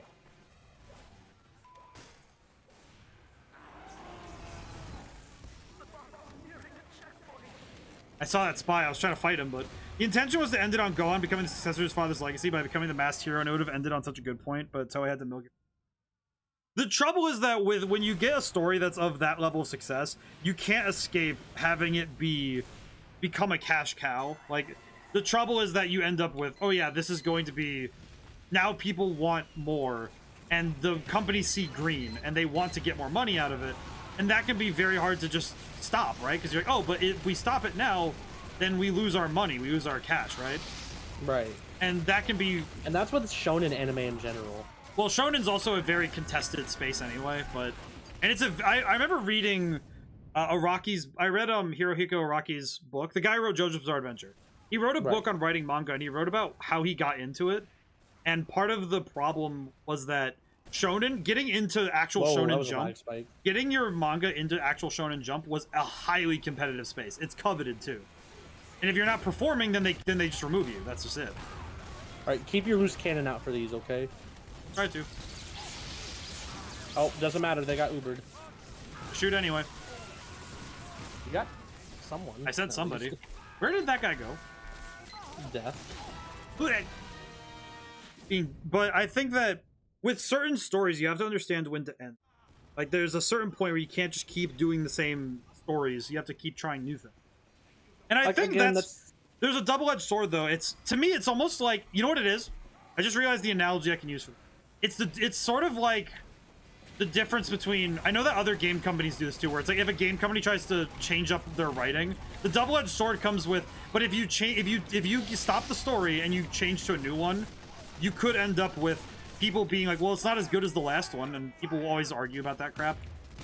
Or there's always going to be people complaining about the trouble is that the work of that person and that company will always be in the shadow of whatever their greatest monument is, which is always just a bit of a pain. That is always a frustration for any creative work. It's expectations. Yeah, because the better the thing you make, the more expectations are being laid onto you, and that can be very hard to escape. Just There's a spy heavy, by the way. where is he? He was cloaked, so keep an eye out. But that is very true. I think that some stories, that's something I always fear with my own stuff, with my own writing. Is just, oh yeah, that I would write something and not know when to stop. Thankfully, I like doing different things too much. It's kind of also the difference between a streamer who does one game only versus a variety streamer. Like, yeah. I think that by exposing yourself to a whole bunch of different stories and trying new things, and, you know, like, exploring the skills, but also look at the success of JoJo and how each one of its series takes place. Still great, granted. Yeah, JoJo's is a weird case. JoJo's is weird. And it's usually been, like, met with a lot of weird feelings because of it. I think JoJo's is a weird one because the format allows for a Monster of the Week style anime. That was specifically after Hamon kind of got phased out. Because that's actually something he mentioned. That's why he came up with stands, because stands worked very well for that format. Because he was able to use it for a better thing for manga, like when he was publishing in Shonen. It worked really well for what he was trying to do. He unintentionally made one of the more popular, like, power system. Well, and one of the best power systems is because even if you're very strong in one thing, you could totally get nullified by one of the others. All right, it's actually something he always wraps it up well on each story. Yeah, he's fantastic. I think. Oh, if I could ever point you guys towards that book, towards the book he wrote about writing manga, I think you guys would learn a lot about what his process is. It's really cool, and it actually ends. Yeah, like both in terms of his the actual story, like the overarching story, and the individual manga books. They always do have an ending. I think that's why he's such a fantastic writer. But I do think that when you plan out a big story, it can be really cool, but it is so much. It can be really dangerous to stick the landing. Oh, lag spike. Oh my god. Yeah, I instant transmission. I don't want to see Joseph fight every enemy forever. Yeah, like, well, and I remember it was super shocking for people at the time. I read it in the book. It was actually super shocking for him to kill Jonathan Joestar. Like, Joseph Joestar is really cool, but Jonathan Joestar is the original. I love generational stories too. There's something special about those. Those are always really fun. No! I will say that is actually something I've been thinking about with my own writing and my own stuff. Just to, like, give my example, one of the things that I tried to do with my own book, with specifically Greenwalker, was trying to make it so that the four types of magic were set up, but like leave room so that I can explain why they all have natural, like, checks and balances. Imagine this. Oh, Drifter, what do you got? Imagine this. But I think that's also what Dragon Ball has realized what's wrong. No, that's why Dragon Ball's problem is that they kind of don't want to leave Goku behind. Well, at the same time, it's like, what about they're finally starting to realize, wait, what about the other characters? Yeah. Because now, again, you got Gohan and Piccolo. How cool would it have been if they actually let Gohan take over instead of leaving Goku all this time? Oh. Actually, Drifter, I could actually interject. Before Super and GT, Gohan was canonically still the strongest warrior out of all the Z fighters. I think it would have been a lot of fun to see him have such a good growth arc at the end. I think it would have been really cool if, you know how in the BoJack movie, if he had been left to get stronger, like, even if it was at some point, like, say, like, as an arc, and as an idea for an arc, like, I don't know, let me spitball here. Say he goes through, like, Gohan goes through an arc where he needs to train and get stronger, so he goes to Otherworld to meet King Kai, picks up the Kaioken, and also learns how to do, like, Super Saiyan 3 from his dad, like, in heaven, like, in Otherworld, right? Say he actually does that whole trip to, like, learn those techniques. Like, specifically to me, Kaioken's the best one, because just imagine in your head that Gohan has to deal with, like, I don't know, maybe Turles. I don't know, make Turles a canon. And make it so Turles shows up way later, and it's like, okay, I need to, like, go get the Kaioken or something. And we get to have, you still get that nostalgia of, or maybe it's Gohan's kid who's even stronger, like Pan. That would be still good. That's what they're actually kind of setting up, and I'm like, I don't know how I feel about it. Like, what I'm talking about, though, is imagine if Gohan had to fight a Saiyan. You still get the same thing that they do in Super now, where they go for those nostalgic moments to get you to, like, you know, oh, hey, I remember that bit. But you do it with, like, Gohan using the Kaioken against the Saiyan, like Turles. And, I don't know, maybe Gohan's a little bit more bloodthirsty and actually kills him. I don't know. Turles wasn't that great a character in the first place. He's just Art Goku. But, Like, honestly, though, they could do so much with that, but the problem is that it's a creative risk. And a big company does not take creative risks. I'll take Dragon Ball in a very different direction than power escalation. That's what, that's why JoJo's writer, Araki, that's why he went to Stans instead of Hamon. Because Hamon was kind of growing to a point of, it was getting kind of like, the power creep was hitting. That's why he moved into Stans, because Stans don't have power creep. Even with all the stuff that Stans have, right? It can fall into the trap that Boruto fell in, and I think they... Yeah, that's the thing. It's a risk problem. Big companies that have very important stories are very unlikely to take risks, which can be really sad for those who want to see those interesting. Because we want to see interesting stories and risk. So I'm kind of grateful that I'm where I am right now in my career, because I don't have any of that problem. Like as a creative myself, I don't have the problem of somebody saying like, well, you need to make these things that people really like, and I can just be like, nah. Yeah, but I think back to Dragon Ball, and you say Toriyama already understood that. I think he did. I think it's just that he didn't know how to please both sides of the audience, so the people who want the same thing and the people who want new things. I think the problem is that he got stuck between two very different groups of fans and had to handle both of them at the same time. EBZ was a change of pace, but overtook the franchise direction. Yeah, because when you go from original Dragon Ball to Z, it is a very different change, right? And it did change it a lot. It goes from, oh, now we have to worry about extraterrestrial. Yeah, because then the power creep really went out of hand after. I think the power creep and the stakes of the series went way out of hand after Dragon Ball the original. But I also don't think that Toriyama really could have accounted for how popular Dragon Ball was going to be. So it is very difficult for him. I think it's very difficult. Like, change, but I wish it was kept to Z. Yeah, I think Z's kind of where everybody says is like it's at its best. Even the Boo arc, if you cut away a lot of the like extra filler stuff, even the Boo arc still had a lot of stuff that was really fun. I still stand by that the Great Saiyan Man was the greatest addition they ever added. Into the hole I go. Oh, I saw that too. I'm gonna clip that. But there is a lot there that's like, and what we can do now is, instead of taking, you know, like, look, like, to me it's like, okay, well, we have the past as reference. What can we do to make sure that the writing of the future doesn't hit the things, right? Mm-hmm.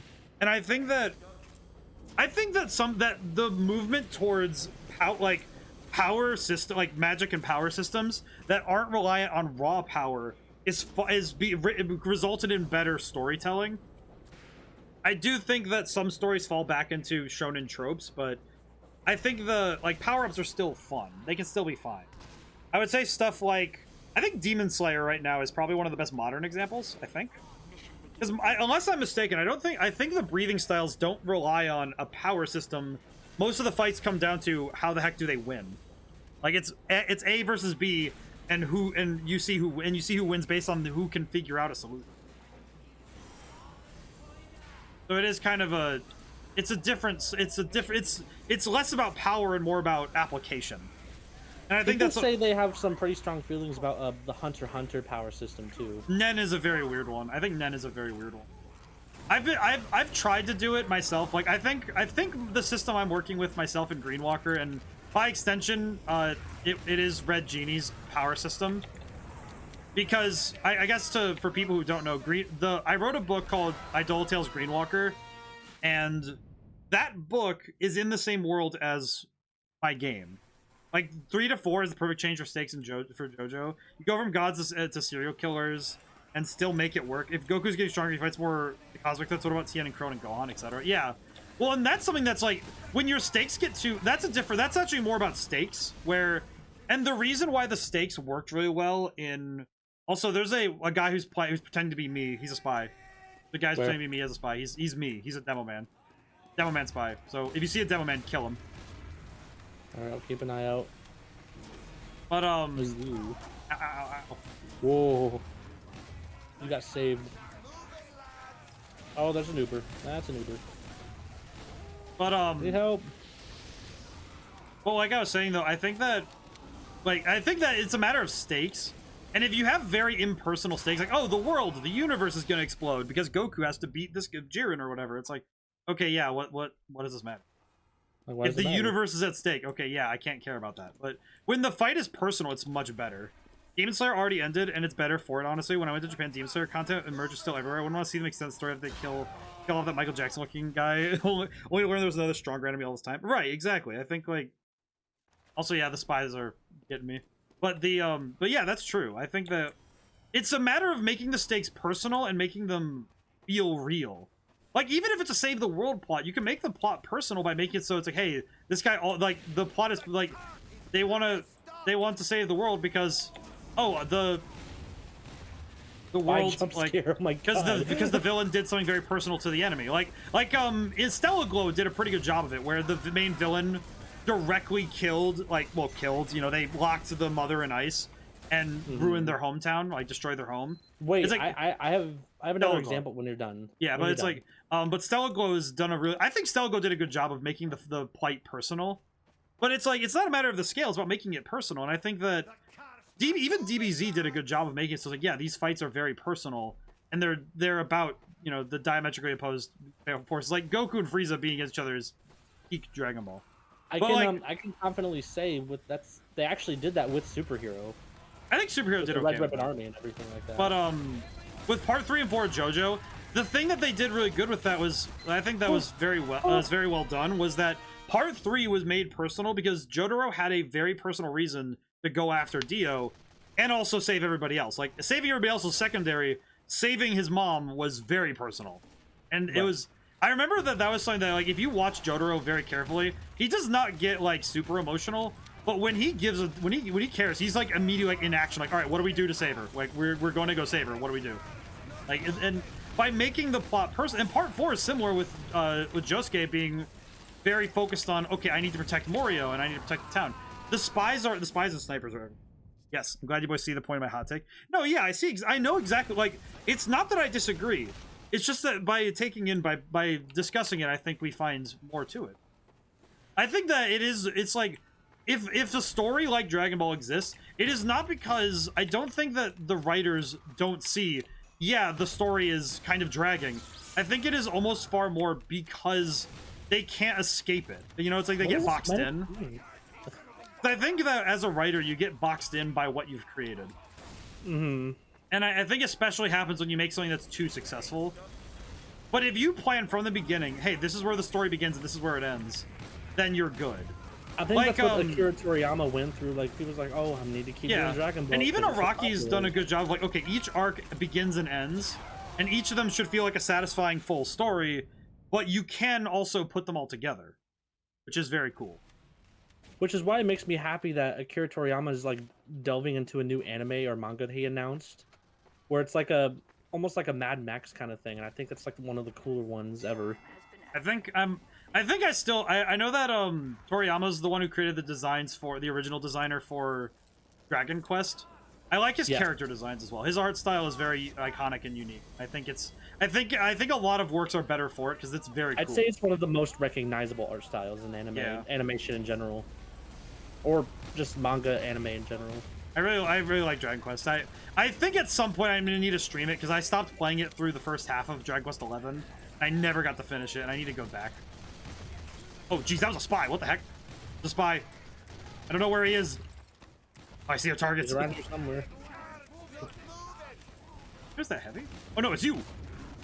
Oh, it's right him. Oh my god. Goodness. But yeah, no! Are you still alive? There's another one. No, there's another one. That's a second one. He got me. I had full Uber too. Oh, again. Again.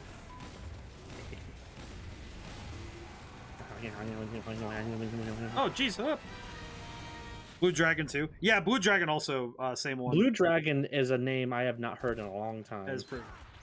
But yeah, no, I think that I feel like I make a lot of personal anecdotes because I'm trying to implement the lessons that we were talking about here, right? Like making power systems that aren't just about getting stronger. Like I think getting stronger is fun because I think the training arcs are always fun, but they're one-time trick, right? Like you can only use a training arc once. And and it's like I try to take from my own experience because it's like, okay, what did I do to use the same tropes? Like I did a training arc in one of mine. I did it in I did it very specifically in Greenwalker. That was the one I did it in. But I did it where it was like, okay, yeah, you're also getting the extra lore. Like, to me, it's like, okay, what's the extra benefit here? It's like the lore, exploring the characters, and also, like, you know, the general power increase so that magic can be more factored into fights. And one of the things I tried to do is also make it so magic was personal. Like, that's something I... Like, your power system, like, if your character is using the power system, it should be a personal expression. Which sounds really artistic, but, like, if you're going to use power, it should be a representation of the person using it. Like, even Yu-Gi-Oh! Does this. Yu-Gi-Oh's power system is the cards. It's Yu-Gi-Oh! The deck. And back out of that one real quick. Okie dokie. And by having the cards that each character uses be a personal expression, the big earner. Oh, I got a spy knife. Oh. But by making the cards in the characters' decks into the expression of the person, I think the storytelling's made better. Great examples would be Yugi uses his grandfather's deck and slowly adds more pieces, showing that he is growing into his own person and becoming the person he's meant to be through, you know, making friends and learning, having these experiences. Kaiba uses high power monsters because he believes in the philosophy of power is everything, and he uses a lot of like raw power.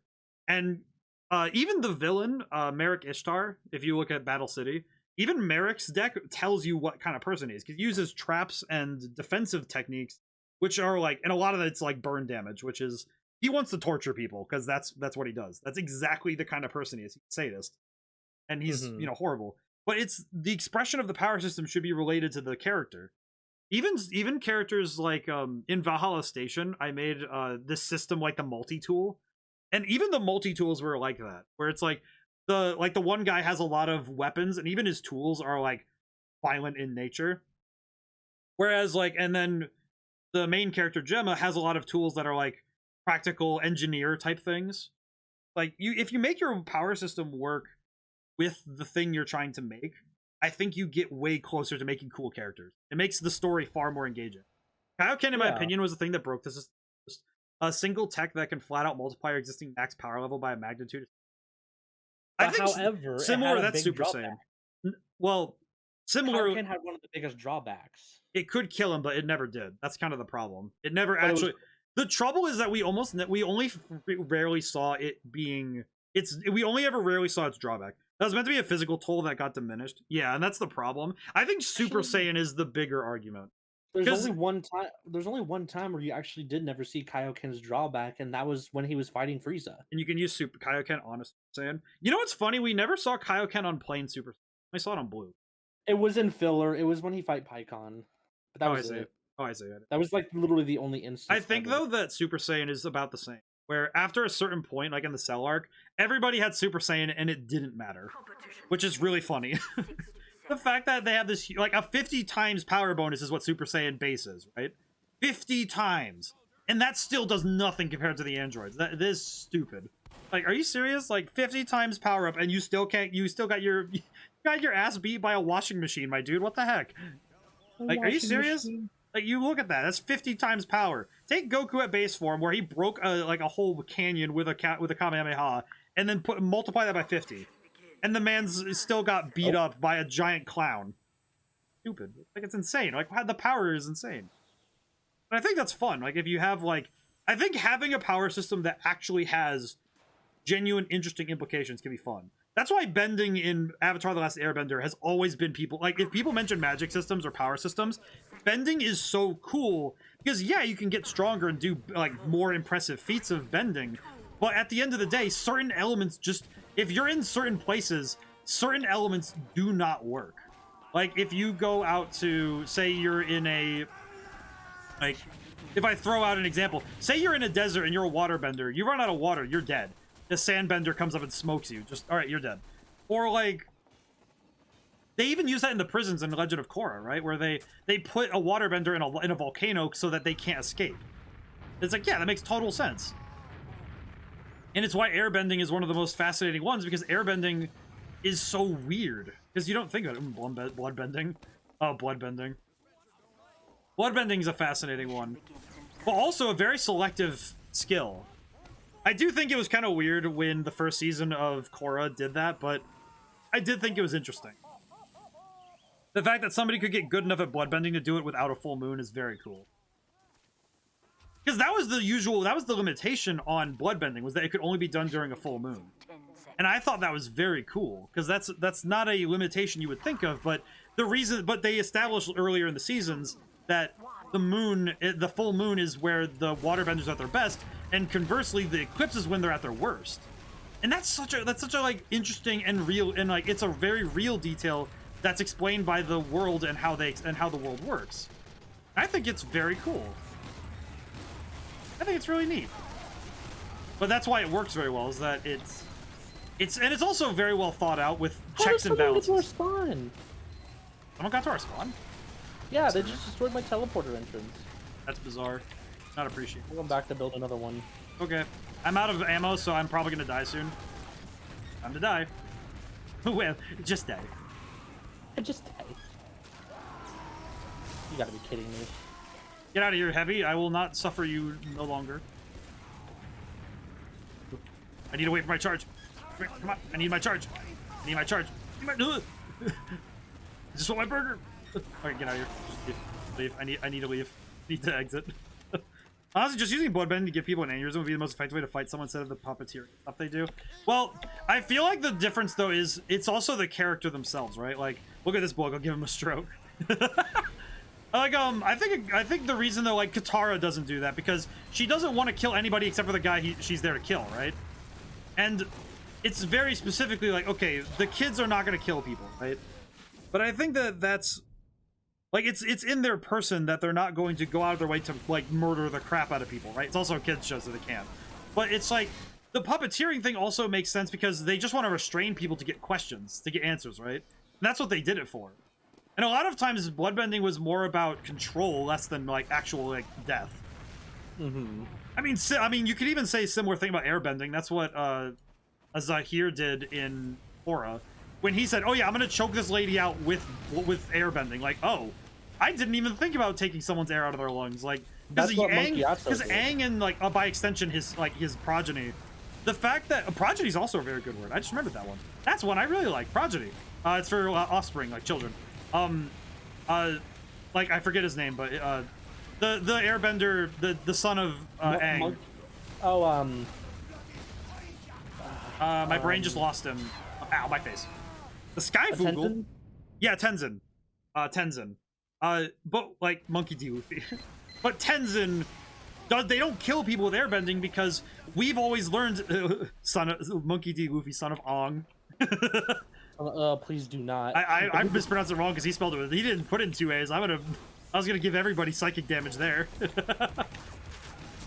Where is it coming from? I don't know, man. They're doing work. But yeah, no, like that's exactly it though, right? Like I think that it's the character who limits themselves. You know, Aang doesn't use airbending to kill because he's a pacifist. He's not going to kill people. And even if he does like hurt people, he's not going to like kill them. He's just going to incapacitate and like, you know, stop them. That's his goal, is to stop the bad guy, not to kill them. And that's like, and for a lot of characters though, it's like we don't think about that. But we think like, okay, why not just kill them? It's like, well, no, some characters really do need to just say, yeah, killing isn't the answer. I'd even say that like just non-lethal. Yeah, definitely not passive, just not. Well, he avoids fighting as much as he can. That's the key difference. He tries to solve things non-lethally first, then goes to fighting, and even then it's non-lethal fighting.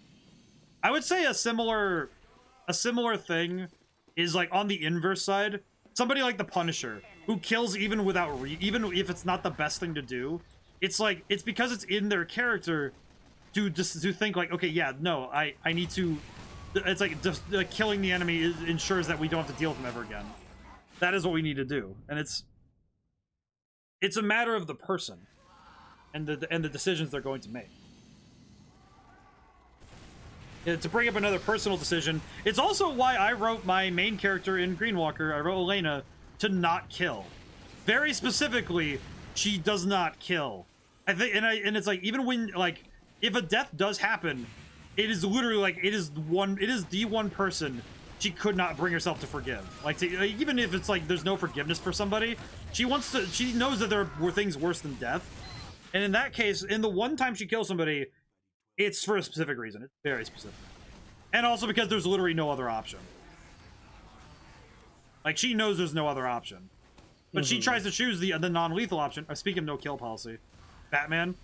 Funny thing. Okay, I am very qualified to talk. No. I'm very qualified to talk about this right now. I've been replaying I've been replaying the Arkham games lately. I want to hear this. I've been replaying the Arkham games lately because I replayed Asylum again, and I've replayed. And I think the Arkham games are the best Batman depictions ever. Like the only one they're second to the animated series. But the thing is, Batman's no-kill policy is very specifically like because he also knows that if he starts killing, he would not know when to stop.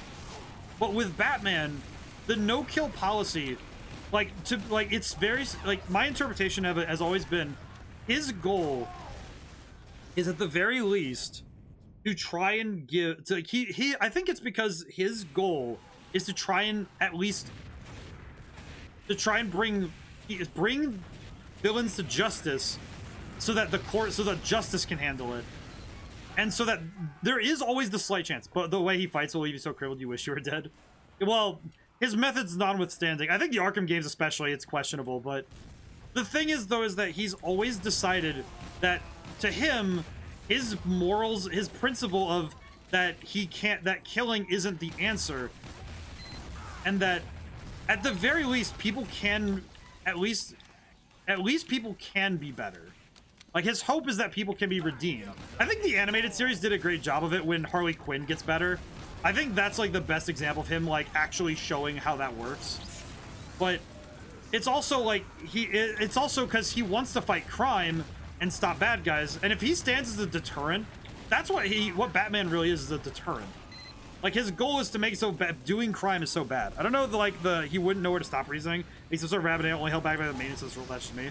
Well, it's specifically, like, I think in Arkham it's better illustrated, where the reason he fights in the way he does is specifically because it's, like, non-lethal. Because also it's because of vigilantes. Like, in general, like, what makes him different from Deathstroke is if he starts killing people, he's no different than just like a bounty hunter or a murderer.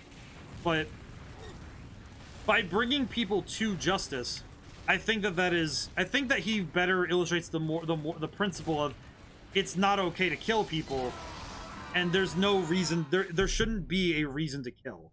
And also, like, in Arkham, yeah, he does pull the line of, yeah, how much can you mutilate somebody before it's just like, why would you do this? But I do think, though, that it's a matter of principle, I think. Also, the fact that I think it's an internal belief. Like, the way I've always internalized Batman was that the internal belief was that his goal is to stop the bad guy. Like, if he can get them the help they need, that's all better. Like, the animated series does this really well. And the Arkham games, it's like, he's trying his best to be the detective who stops the bad guys and at the very end, like, tries to bring them in. But he's not the one who's going to be like, because it's not about killing. But I don't know. It's hard for me to explain it.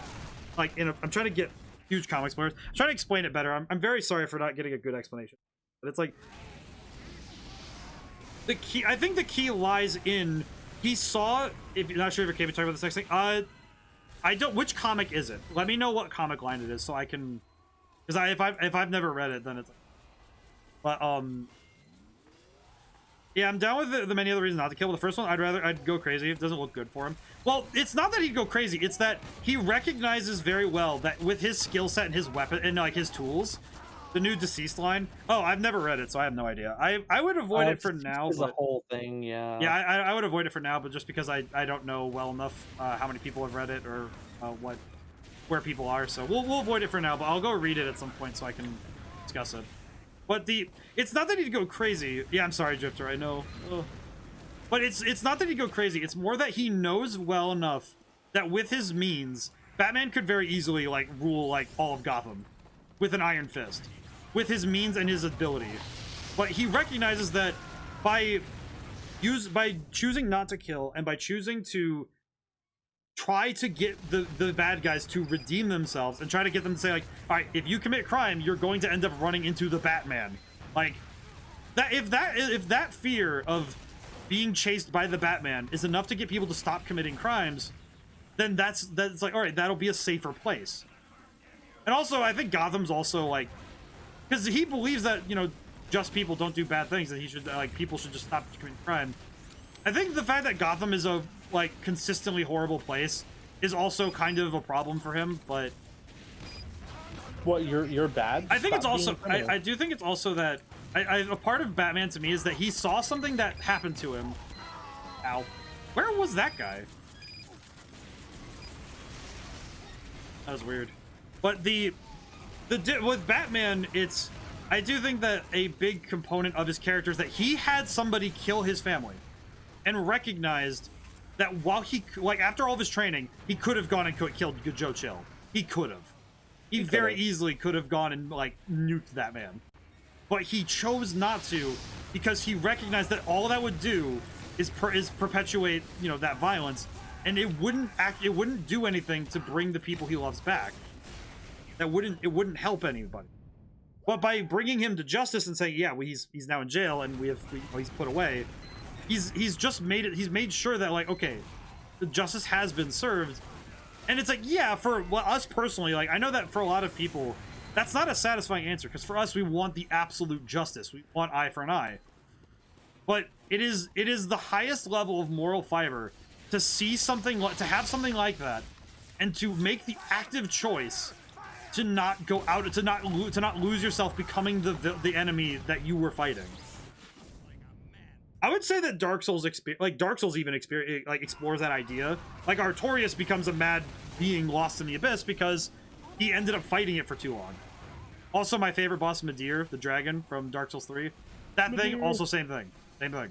Where it's let's Dragon for the Saxon Elder Ring. Where it's like, and there's a lot of characters where that happens, where they end up being so locked into fighting something that they forget to be a person and to not lose themselves in fighting that fight, and they end up becoming belligerent and horrible. Even with good intention, their means become so outrageous that it's no longer excusable. But yeah, I think like I think Batman though is a great character because he does so in the face of all of these villains who think killing is great, and he consistently proves that like the truth he holds for justice, and that belief that people shouldn't be, that, you know, the do not kill rule, and like, but specifically in justice, in bringing people into justice. I found a hole. I think that is the best thing. That I think that's like a very good. I think it's a good character. I think that's great. That's a great character. And the Arkham series explores that notion very well. I think the Arkham series. Point about that as well as like the Injustice series. Yeah, it's like that's why him and Superman all came to blows, because yeah, he couldn't rectify, he couldn't agree with Superman that like, yeah, no, we can't be gods, we can't be like the dictators. That's not how this works. And that's why Superman killed Shazam for agreeing with Batman on that. Yeah, and I will say the only reason we're discussing Injustice but not Deceased is because isn't Deceased like relatively new, unless I'm mistaken? It's been semi-recent. I don't know how new is it. I think if it's like 2 years or more, I think I can excuse. He Ubered a heavy. Of course you did. Opening fire. Too bad I didn't get anywhere with it. Yeah, seriously. The cheesy Swiss cheese maker. But I do think though that it is a curious thing though to look at the stories like. How is that bomb not falling in on its own? I don't know. The fact that it hasn't fallen in itself is insane. New run is still okay, if it's still currently running, then no, I wouldn't want to do spoilers. Like if it's a finished comic series, like it's finished and it's done, I would say that it's fine to talk about. But it's one of those things where like if it's a currently running comic, I wouldn't want to talk about it. Even if I had read up to this point, I would be like, but people might be getting into it. I don't know. Like similarly, I would not talk about, like if I go to see Sonic 3 when it comes out, which I will. No, you don't. I Ubered on the bomb. That was pretty good though. But like if I went and saw that, I would wait until the week after to talk about the movie. Like I would not. Right. I would wait for like a whole week or two. Because I think that after a week or two, it's okay to talk about certain things. Like obviously, I would ask like, hey, is everyone okay with spoilers here at this moment? Yeah, like obviously, I can't do that for the VOD. Like I would probably just be like, okay, here's the beginning. Well, it's been a week or two since the last chapter. I think I should go read it first. Well, and also there's different versions of Deceased too. Right, but I think I should go read up like to the current one. I think I should go read that. I feel like it would be more fun for me to discuss it. Like, you want to see something cursed, ODaM? Look to your right, or look up and to your left. what are you doing up there? Playing bongos. What else would I be doing? I thought you were typing on a really stupid-looking typewriter. To be fair, this game is based off like Cold War era. Actually, I guess funny. You know what? You know what's funny is my mom still has memories of using a typewriter in school. Shoot me again with that, I dare you.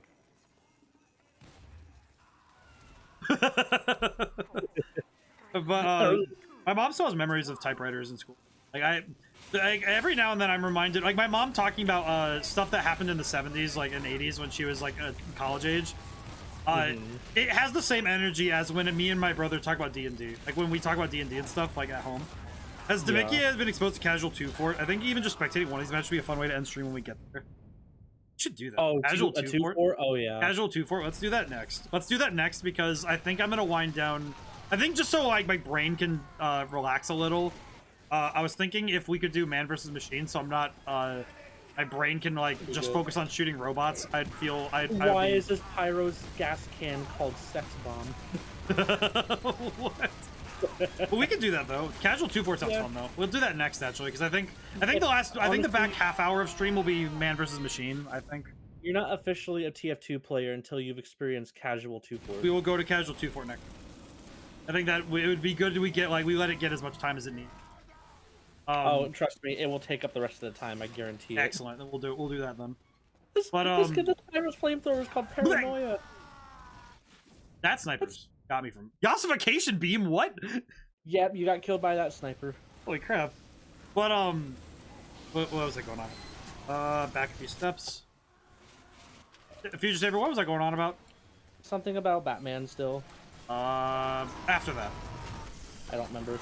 Crap. Oh, I have memories of dial-up tones, old mobile keyboard systems where you press the same button multiple times and cycle through letters using an abacus in primary school. Spent all my early days there. Oh yeah, you were talking about the typewriter. Oh, I was talking about my mom's memories. It's like, because the memories that she talks about, like the stuff she talks about, it has the same energy where it's like, that actually was a thing still. Like her talking about, specifically the thing I'm thinking of is, in a recent story, she mentioned that like, they were day drinking. They were day drinking after her brother, my uncle, graduated college, and it was like she slammed her hand in a car door. Like they were getting in the car, and it's like, yeah, it's you know, small town with few people. They were gonna drive anyway. It doesn't matter. And she looked at it and was like, you know, that's gonna hurt like a son of a bitch when I wake up tomorrow. Because I'm like, how did you get that blasted? Like, bruh. I slammed my hand in the car door. Ah!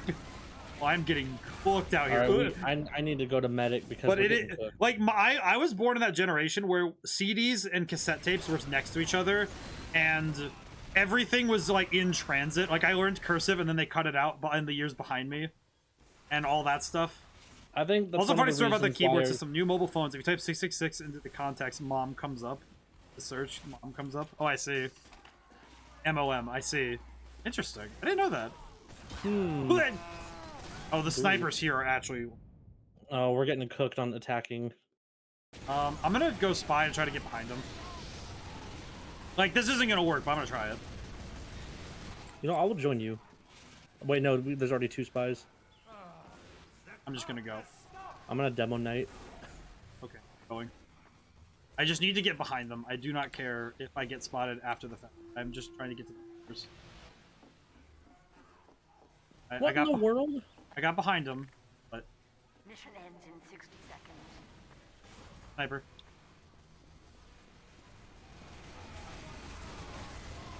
I got a hit at least.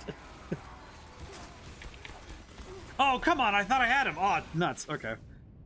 I swear I still don't get how a spy works. I do not get spy very well. It is still not something I understand. I'm gonna try one more time because I'm just trying to keep snipers off, honestly. Mission ends in 30 seconds. But we do need someone on the point, so it's a little... Trying. Yeah, no worries, but I'm... Gives an excuse to get the 2 fort faster.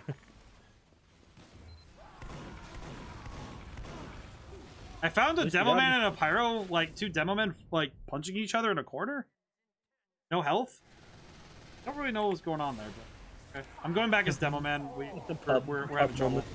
We're having trouble. Oh no, please. No, Overtime, please overtime, lost. please overtime. We have overtime though. It's we have over. overtime. No, we don't. We have overtime. We have overtime. No.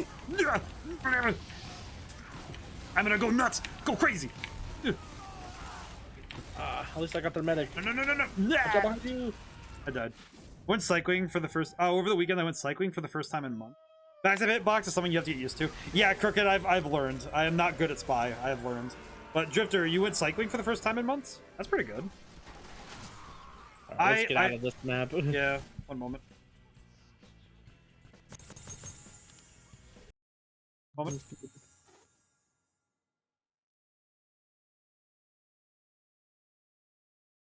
I can't go biking where I live because I live on a hill. I ended up cycling to the beach and was enjoying myself so much I didn't think about the ride home. I'm a dead. Oh, I see. Yeah, because the ride home must have sucked, huh? Oh, that sucks. That's so fun though. At least you got to like enjoy the...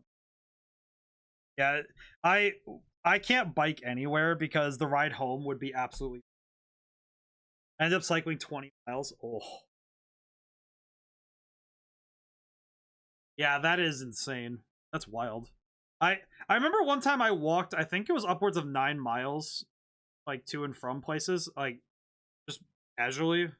I was just an idiot, but I cycling 20 miles is nuts. Still insane.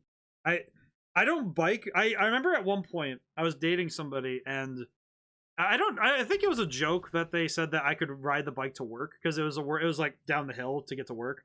By the way, you're cutting out every once in a while. I think your gate is a little wonky or you moved too far away from... Oh, okay, yeah. No, is it good now? Apologies. Yeah, the gate could be a little wonky. I didn't hear any issues. No, it might be to OBS that's the problem. Drifter, is it working now? Oh, geez. I didn't even realize that. I should probably check my mic. Know that... Be under filter.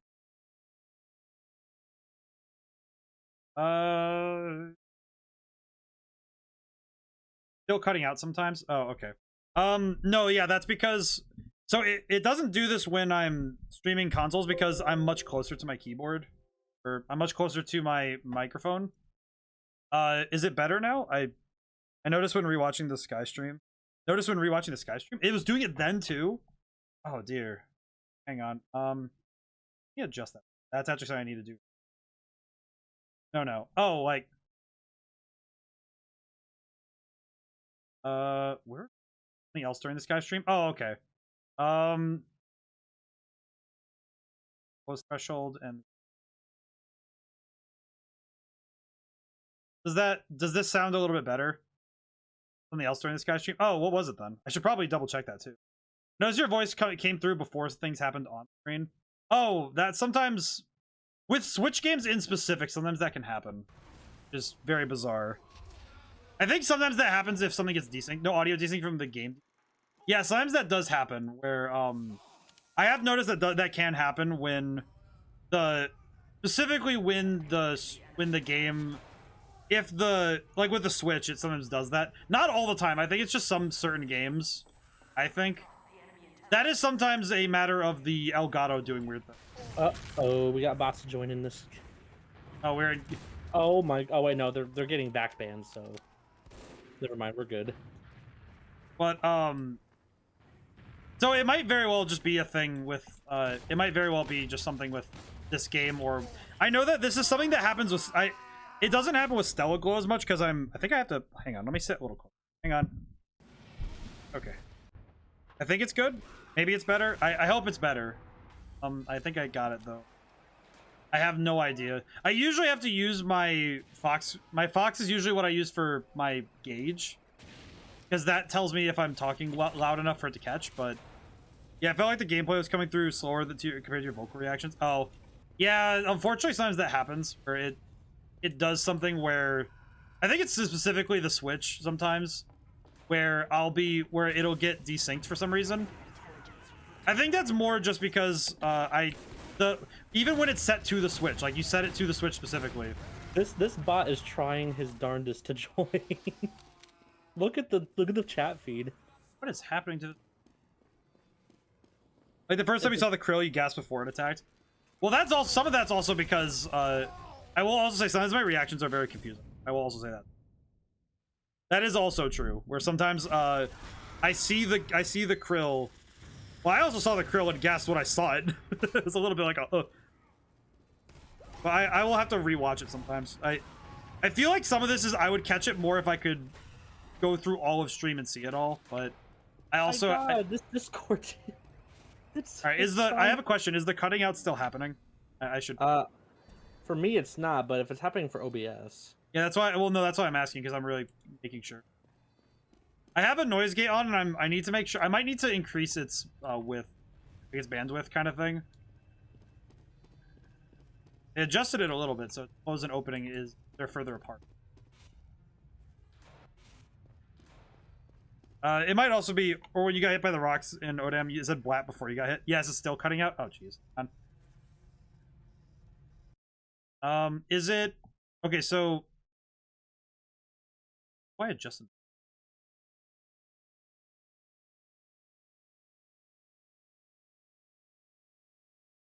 Oh wait, no. The open threshold needs to be lower. That's right. The open threshold needs to be lower. They need to be. Let me set it back to where it was. Maybe it's just the microphone position. Maybe if I move the microphone, it'll be better. Hang on. Okay, is this better? This better? If me talking, is this better? Cutting out between words earlier. Okay, is it better now or is it worse? I just realized I put it on top of. I put it on top of my. I'll let you know if it happens. Hard to say. Okay, hang on. Just trying. It's weird because this is the same setup I use for Stella Glow, and it has not had this issue.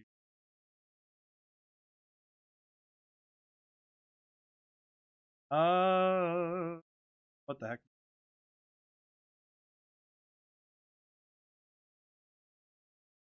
If I turn that down a little bit, maybe that'll help. Maybe I need to turn this down because maybe. Okay, is it still being silly? I'm good. Would clipping something help you identify? Maybe.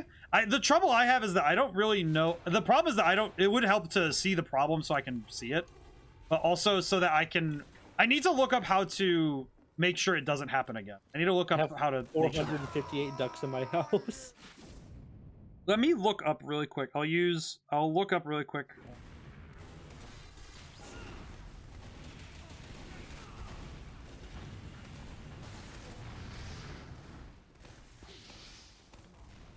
Is there a text?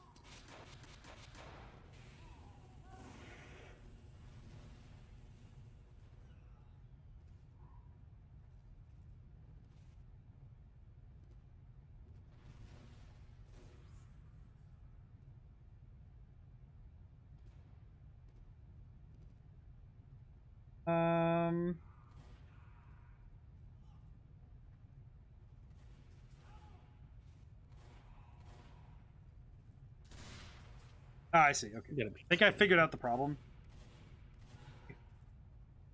I might just need to fix this after stream, but if it's hyper distracting, then I might need to do something. I want to do something about it now, but it's weird because ow. It is weird because this is the same angle and level, the same everything as when I stream Stella Glow. So I am really curious why it's having issues now. Versus, well, actually, wait, I just answered my own question. It wasn't distracting to me. I just realized that I know why it's happening. It's the difference between running TF2 versus running Stella Glow. Because Stella Glow is a very CPU intensive game. Well, they said that it was doing it during Stella Glow too. Or no. Sky during Sky it was a desync, which I need to. That's something else I need to test is how to get the Switch to not desync. because that's something that happens with console games a couple times, I think. It's happened a couple times where on the Switch specifically, something has happened on stream where the game is a little bit behind where I am. But that is mostly I think that's mostly the Switch being weird, and I'd have to adjust something specific. Ow.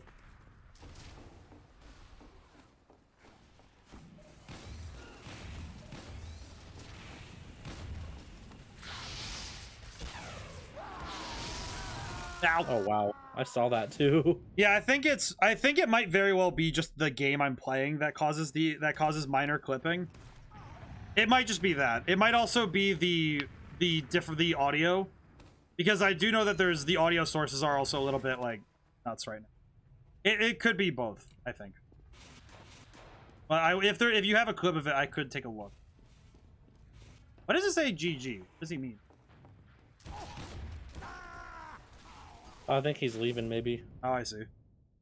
It is a trouble because even now, trying to figure out stream stuff, I'm like, I still am trying to figure out all this stuff. I mean, it's fair. Yeah, well, and it's like, because I don't, this is kind of why I lean towards console games.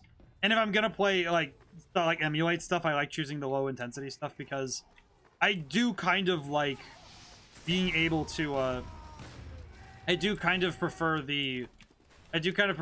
playing games where I know that my CPU, that it's not my PC having the issues. You know what I mean? Where it's Yeah. less about me having to worry about that. It's more like, okay, well, if the game is desyncing from that, then, and usually I set Elgato so that it's like, I'll set the Elgato's game capture to be the console that's going to be playing, which is weird because the Xbox never has issues. The Switch is the only one that seems to, and it's only occasionally, because only some games do that, where like Smash Brothers and Mario Kart don't have the issue, but at least not to my knowledge, but Smash Brothers and Mario Kart don't have the issue, but other more like other games have issues with that for some reason. Mm-hmm. I was in the middle of reloading. It's very bizarre. I don't know. I'm going for it. I am curious what could have caused it though. It might just be the way that might just be that this is the most intense game on the PC I've played while streaming. Might be that. Casual 2-4 is pretty. This is interesting.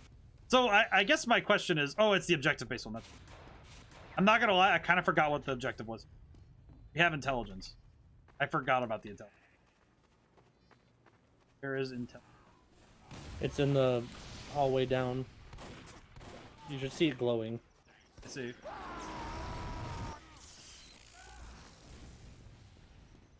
I'm gonna go for it. Alright, let me look.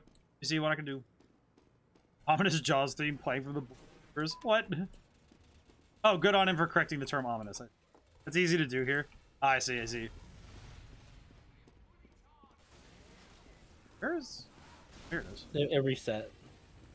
No, it's right here. Oh no, someone got it. I found the case. I took it. I'm leaving. Just keep going. Charge if you can. I will charge when I get. Oh. I ran into an enemy and I thought I got him, but my brain just turned off. My bad. My brain turned off. But I do think the I try to make it so streaming is less the least stressful as possible, because it makes it so that I can just genuinely just focus on trying to have fun and that, rather than worrying about anything else. I think that's far more enjoyable. Okay, is it okay now, or is it? We got it. What? Get ready to have crits. Crits, you said. Cool. Okay. Oh no, Drifter got a clip. Okay, let me. Jeez, how am I gonna do this? I'd say look at it afterwards. Yeah, I might need to open the link up when I can't after stream. I'll listen to it to see if it's happening. I'll still listen out to see if it's still happening. Okay. Yeah, it might just be. Okay, hang on. I do know also it's my sitting position. If my posture fails, then I do know that I get worse audio quality. It's like a posture thing where it's like if I'm not sitting at the right angle with my microphone, my audio does get worse. But I need to sit at like the right angle. That is also something that I do know happens. I also have a pop filter in front of my mic, which is I do know sometimes can cause issues. Not big ones. It's just mostly like it makes so that my P's don't get too loud. But it is, yeah, I don't know. Sometimes my microphone is just weird. I have a Blue Yeti. I know a lot of people go, oh, Blue Yetis. And I'm like, oh, but you know what? It's a good microphone, man. Works very well. But it's a nice microphone. If you're looking for a microphone that works very well, just don't pee at your desk. I can't, because that would just be in my pants. Ugh. No one should ever pee at their desk. PSA: never pee at your workspace. Even if you think it would be more efficient, just don't.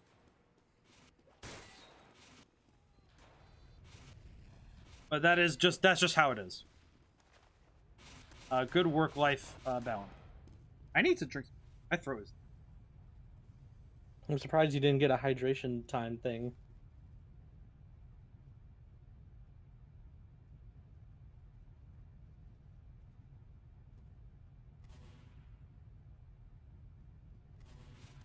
Ooh, went through my whole Stein today. What am I to do with all my Mountain Dew bottles?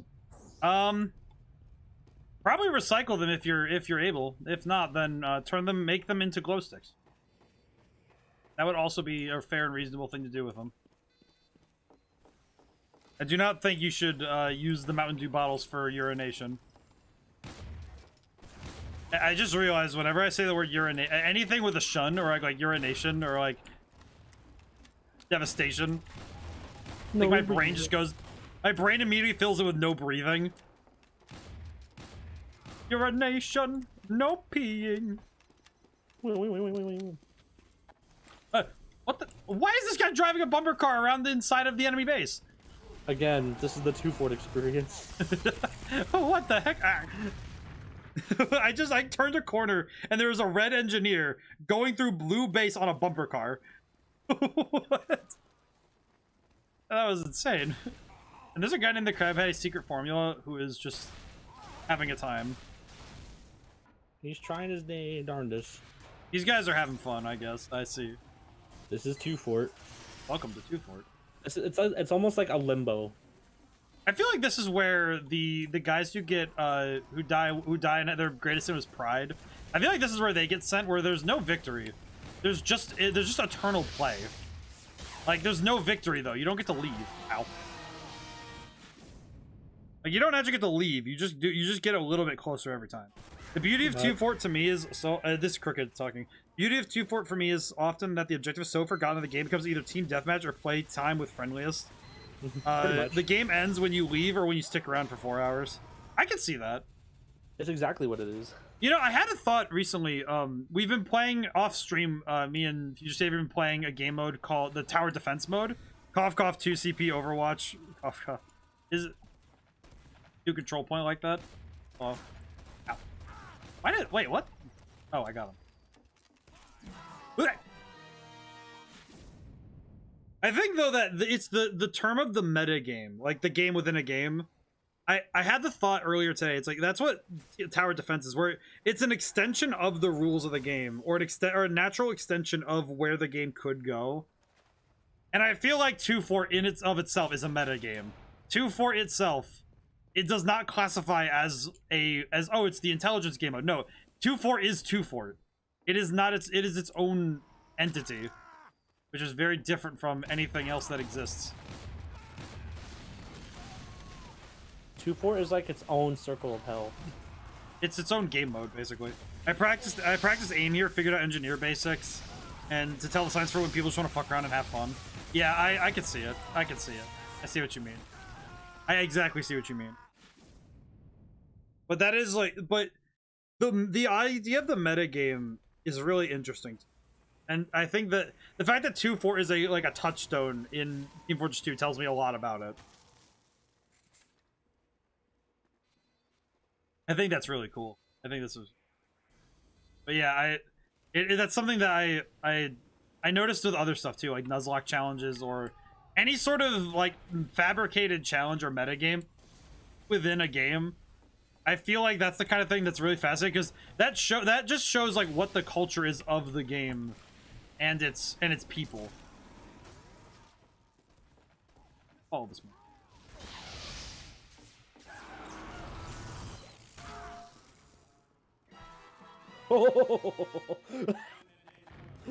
You saw that, right? Yes, I did.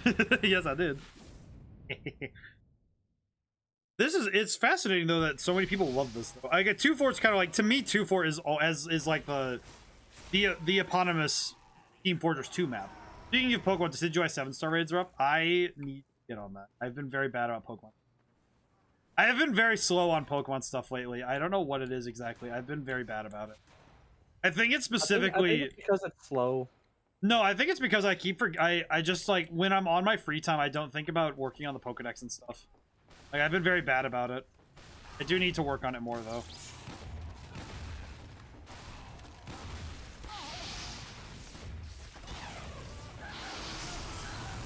Ow. I do need to work on that though.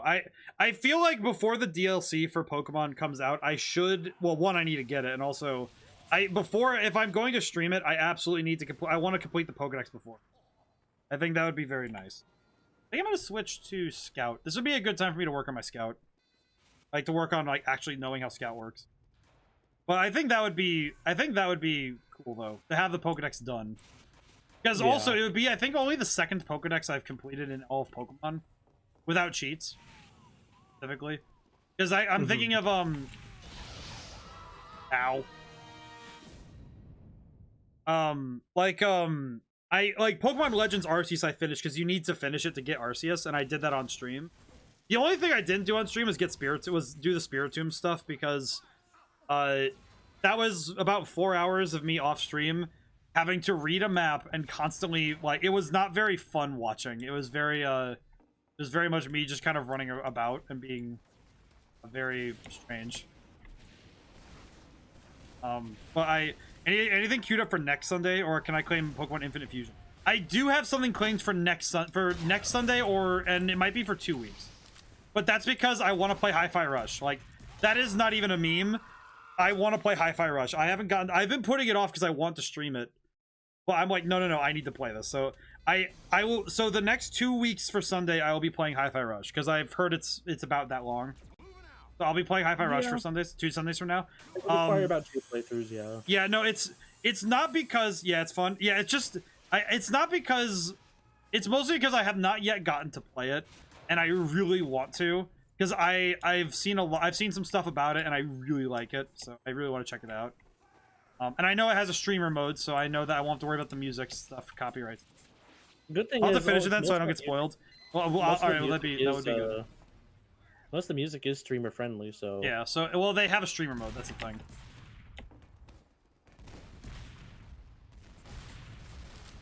And my ability to play as Scout is did. Ow! I did my best. It's actually one of the highest damaging close quarters combat. I'm just not very good at Scout. I just don't know how to play as him yet. I have no practice as him. This is a good chance for me to try. But I do think that I really want to play Hi-Fi Rush, so I had it planned. I didn't want to bring it up until it got closer, but I had decided that whenever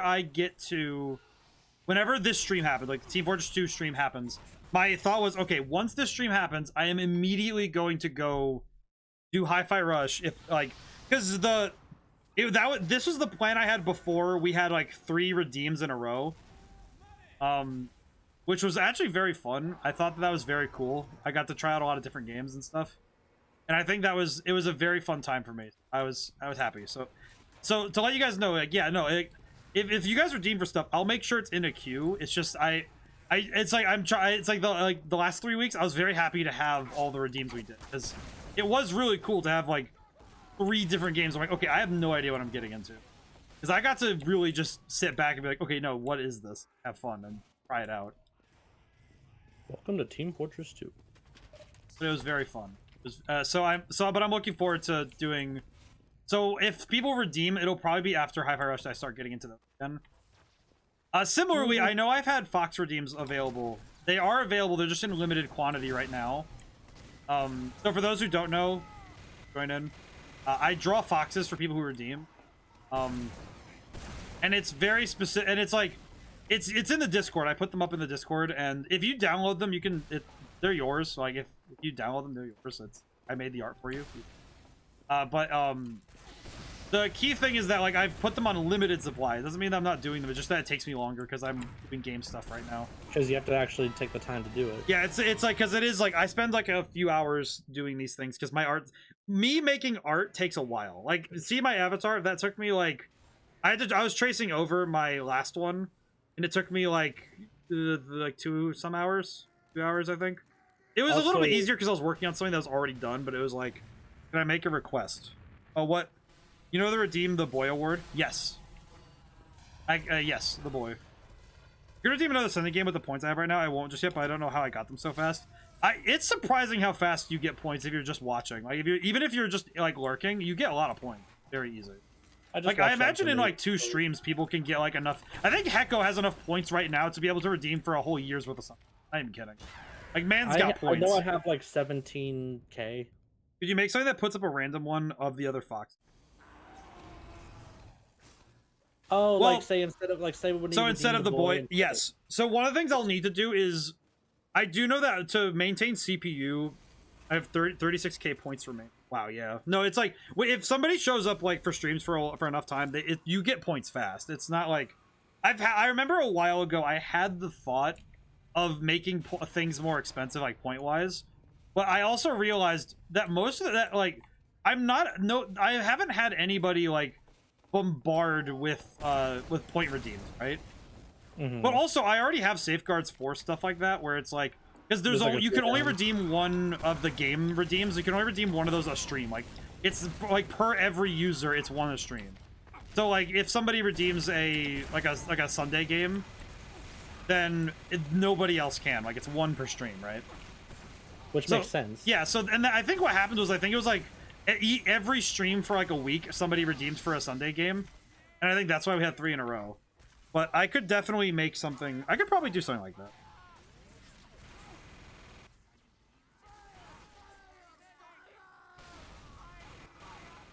And what I could do with that is just make the boy a little bit more expensive, but only so that he can be the same price as the other foxes, because I want them to all be the same price. I don't want any of them feeling like I am putting one or the other more valuable. That would be me. So I'd probably raise them. I think it's like the boy's 250 right now. I think I'd raise them to 300 and then 19.2k. Yeah, see, it's like you can get points really fast. I think I still have it written down somewhere that someone redeemed for an album at some point. I have it written down. I need to find it again because I wrote it down. I need to add it to a notebook. It's in my tiny notebook, so I'll have to read through again. Because I haven't been able to make a new album since Fabricar Mentis came, which was my last like specifically music album. I have not been able to work on another album yet, but that is because I have been busy. There is also another album that might come out before that one, the pun one, where all the names are puns. I can help with that one. But well, I think it was Hecko who brought that up. I think it was Hecko who was like name all the songs after puns or something. Ow. But I have that written down as like, okay, yeah, I'm gonna do that later. It's a bit weird because it's in limbo right now, but it's okay. I think we're in limbo in this game. Yeah, this is limbo. But I think that the redeems I only limit them right now because as I'm working on a game, I think when I'm working on a game project, I think it's a lot harder for me to do all that stuff on top. Right. Like when I'm working on a book, it's a little bit easier because I do need time away from the page to be able to do other things. And that when I was working on Greenwalker, that was probably the most I did for the stream, was just doing art stuff in between writing, which was very fun. It was very fun and productive. And writing music was similar, where it's like, okay, if I need a break from my brain being put to music, I can put it towards something else and do something very, very cool with that. So I think it was very good for me to do it that way. But with the game where it takes all of my brain cell to work on it, it can be very difficult for me to do. Oh, very good. Ow. But I do think that it is it is a necessary precaution for me to have it so that, you know, only so many. But I could try and make the redeem for the other foxes. I'd probably limit it to a certain number so that it would be like, if I can figure out how to make it so that because I don't want OBS to look like a nightmare when I look at it, right? That's something that I did think about. Where, because Drifter, to let you know, I did consider doing that already. I just need to figure out a better way to do it. What I might end up doing is, for the sake of it, is that when I go on and I reset the counters and stuff for stream and stuff, one of the things I might do is I might make it so once a week I switch out the image. Like, I just swap out which of the random foxes is in. Yeah. Because I could very easily do that, where it's like, okay, each fox has a chance to be the one that gets pulled in. Can it just grab from a file or folder or something? Yes and no. Yes, in the fact that it does grab from a specific place, but it does not let me grab a random one. At least not to my knowledge. Like, I can't grab a random one. The other problem is that it also it is a bit CPU intensive to load in, to have a file constantly being like having something go do the searching and grabbing. But I could probably, I don't think I could try and experiment some, Drifter. I could try. I would probably need to make a specific folder for it if it's going to grab a random one.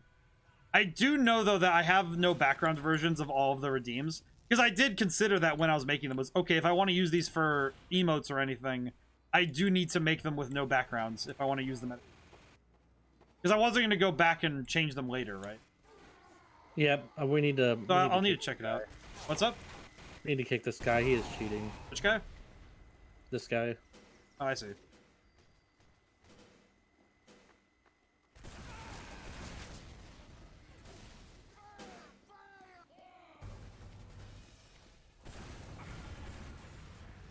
Ow. But I could take a look. I think it could be possible, but I'm uncertain. We will see, though. I'll have to experiment some anyway. He was speaking some kind of language, like he was trying to say I'm MBCan or whatever. I don't know what that means. Must be a robot of some kind. Probably. See, someone online saying you can use image slideshow to do it. Oh, I could try it then. I could try it. Not sure if it starts with a random image. Yeah, the thing is, what I might need to do is adjust it so that it uses from a specific folder, which just means that no background versions of the foxes need to go to a very specific folder. And I'll need to make their own folder for it, but I could check that out. I could check into it.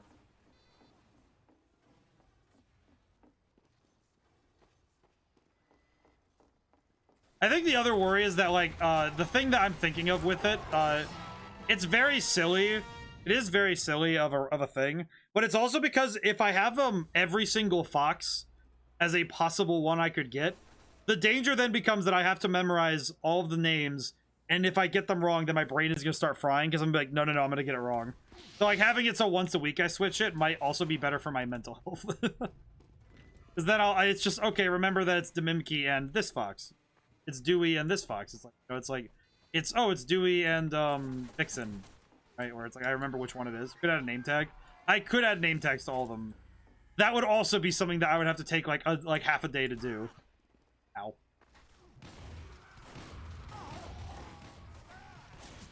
Which could also be a while. Or like redeemed by a user. Yeah, right. That could be good too. It's just I need to it's another thing where I would need to make the proper upgrades, and I just don't have the time this week. Gibble Future.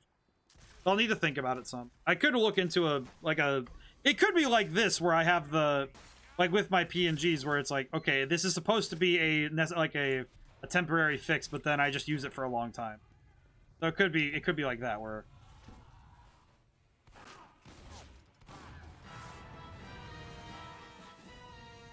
I see how it is. We could do that one way or the other, though. We could look into it. I am looking forward to more Persona 5 this week. Stellar Glow. Yes. Persona 5 has been a lot of fun, and I've really enjoyed it. So you're about to meet, in my opinion, not best girl, but most popular. I think she's. I've heard a lot about this person, about like the little gremlin. I've heard a lot about fourth palace being people. And along with Fourth Palace, this week in Stella Glow as well, we're going into really interesting story territory. I'm hoping, like, we've all been hoping that the story's going, that, like, the questions are going to get answered and we're going to get satisfying answers. I just want to see what the answers are, right? Where it's like, I want to know what is actually going to happen. I am legitimately curious. Wish to know. I might need to start, sit. Yeah. Okay.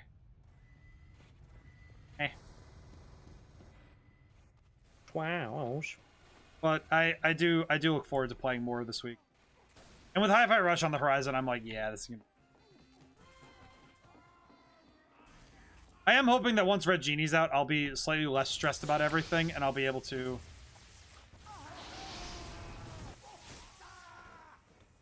And once I'll be able to, like, relax a little and just...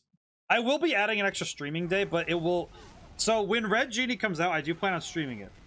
However, I'm going to be streaming it during the day on Fridays. Like, it'll be like a 1 to 5. Well, like, it'll be 4 hours, so 1, 2, 2 to 3, 3 to 4.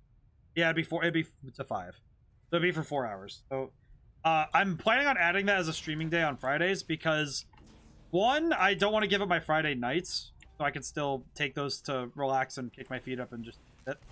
But also, in specific with that, I wanted to make sure that it was at a time, I kind of wanted to put it at a different time just because it felt, if I feel right putting it at a different spot in both time and day.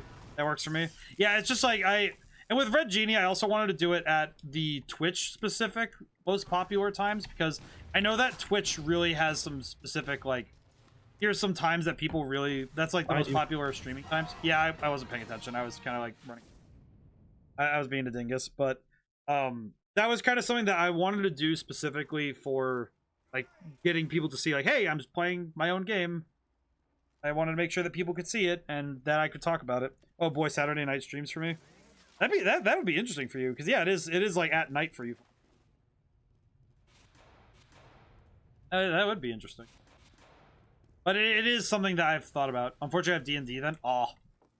Well, then what you can do is I need to hear more D&D stories. Back.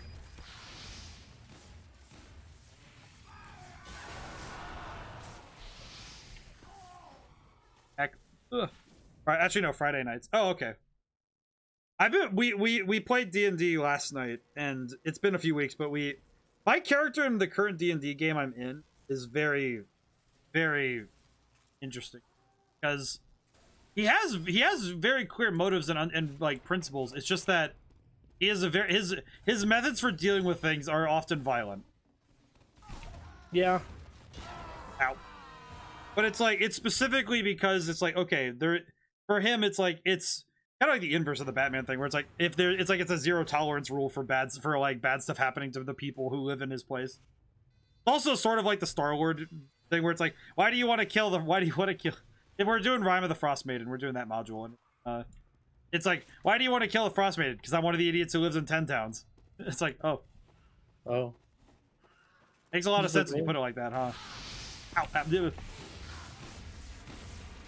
Yeah, see how I mean 2-4 literally gets nothing done. Yeah, we have gotten nothing done this whole time. I mean, I capped one of them. Or was the medic? I know we got we got the objective once. Why is there a soldier down here? Ow. So now we're level 5. My party hit 2 milestones in 2 sessions, so now we're level 5. Oh, that's pretty good. That's pretty good, Crooked. But yeah, it's funny how many of us play D&D right now. Like, honestly, I usually run D&D, so playing as a character is always a big breath of fresh air for me. I really like playing D&D. A lot of fun. Being on both sides of the Dungeon Master's screen, I like both sides because it's a lot of fun. I personally really like. I think a lot of the fun of it is the collaborative storytelling and just getting to do fun stuff with your friends. Like, and depending on your group, it's like it could be one way or the other. But I think you could have it's always a lot of fun if you have a good group. No matter if you're going for a serious story or if you're going for a goofy story, it doesn't matter. It's like as long as your group is united in purpose and having fun, I think that you're doing it right. Feel a little bad for the DM because Drifter Just because we basically killed a mini boss, critical to one PC's storyline in one turn. When I hasted our fighter Warlock and he rolled a crit with multi attacks, haste extra turn and action surge to beat down this vampire with a holy weapon.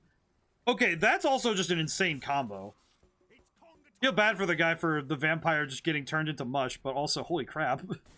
Like on the one hand, I do feel bad that DM just got to watch his storyline get like literally smushed into the floor. But on the other hand, I'm also thoroughly impressed that you were able to take a vampire and just smush him into the floor. Because that's not exactly like, even with a holy weapon, smushing a vampire is not like an easy task, right? It's not like you just do that. That's something you just do on like a Tuesday and just, you know, throw it together. Like, that is a little bit of planning.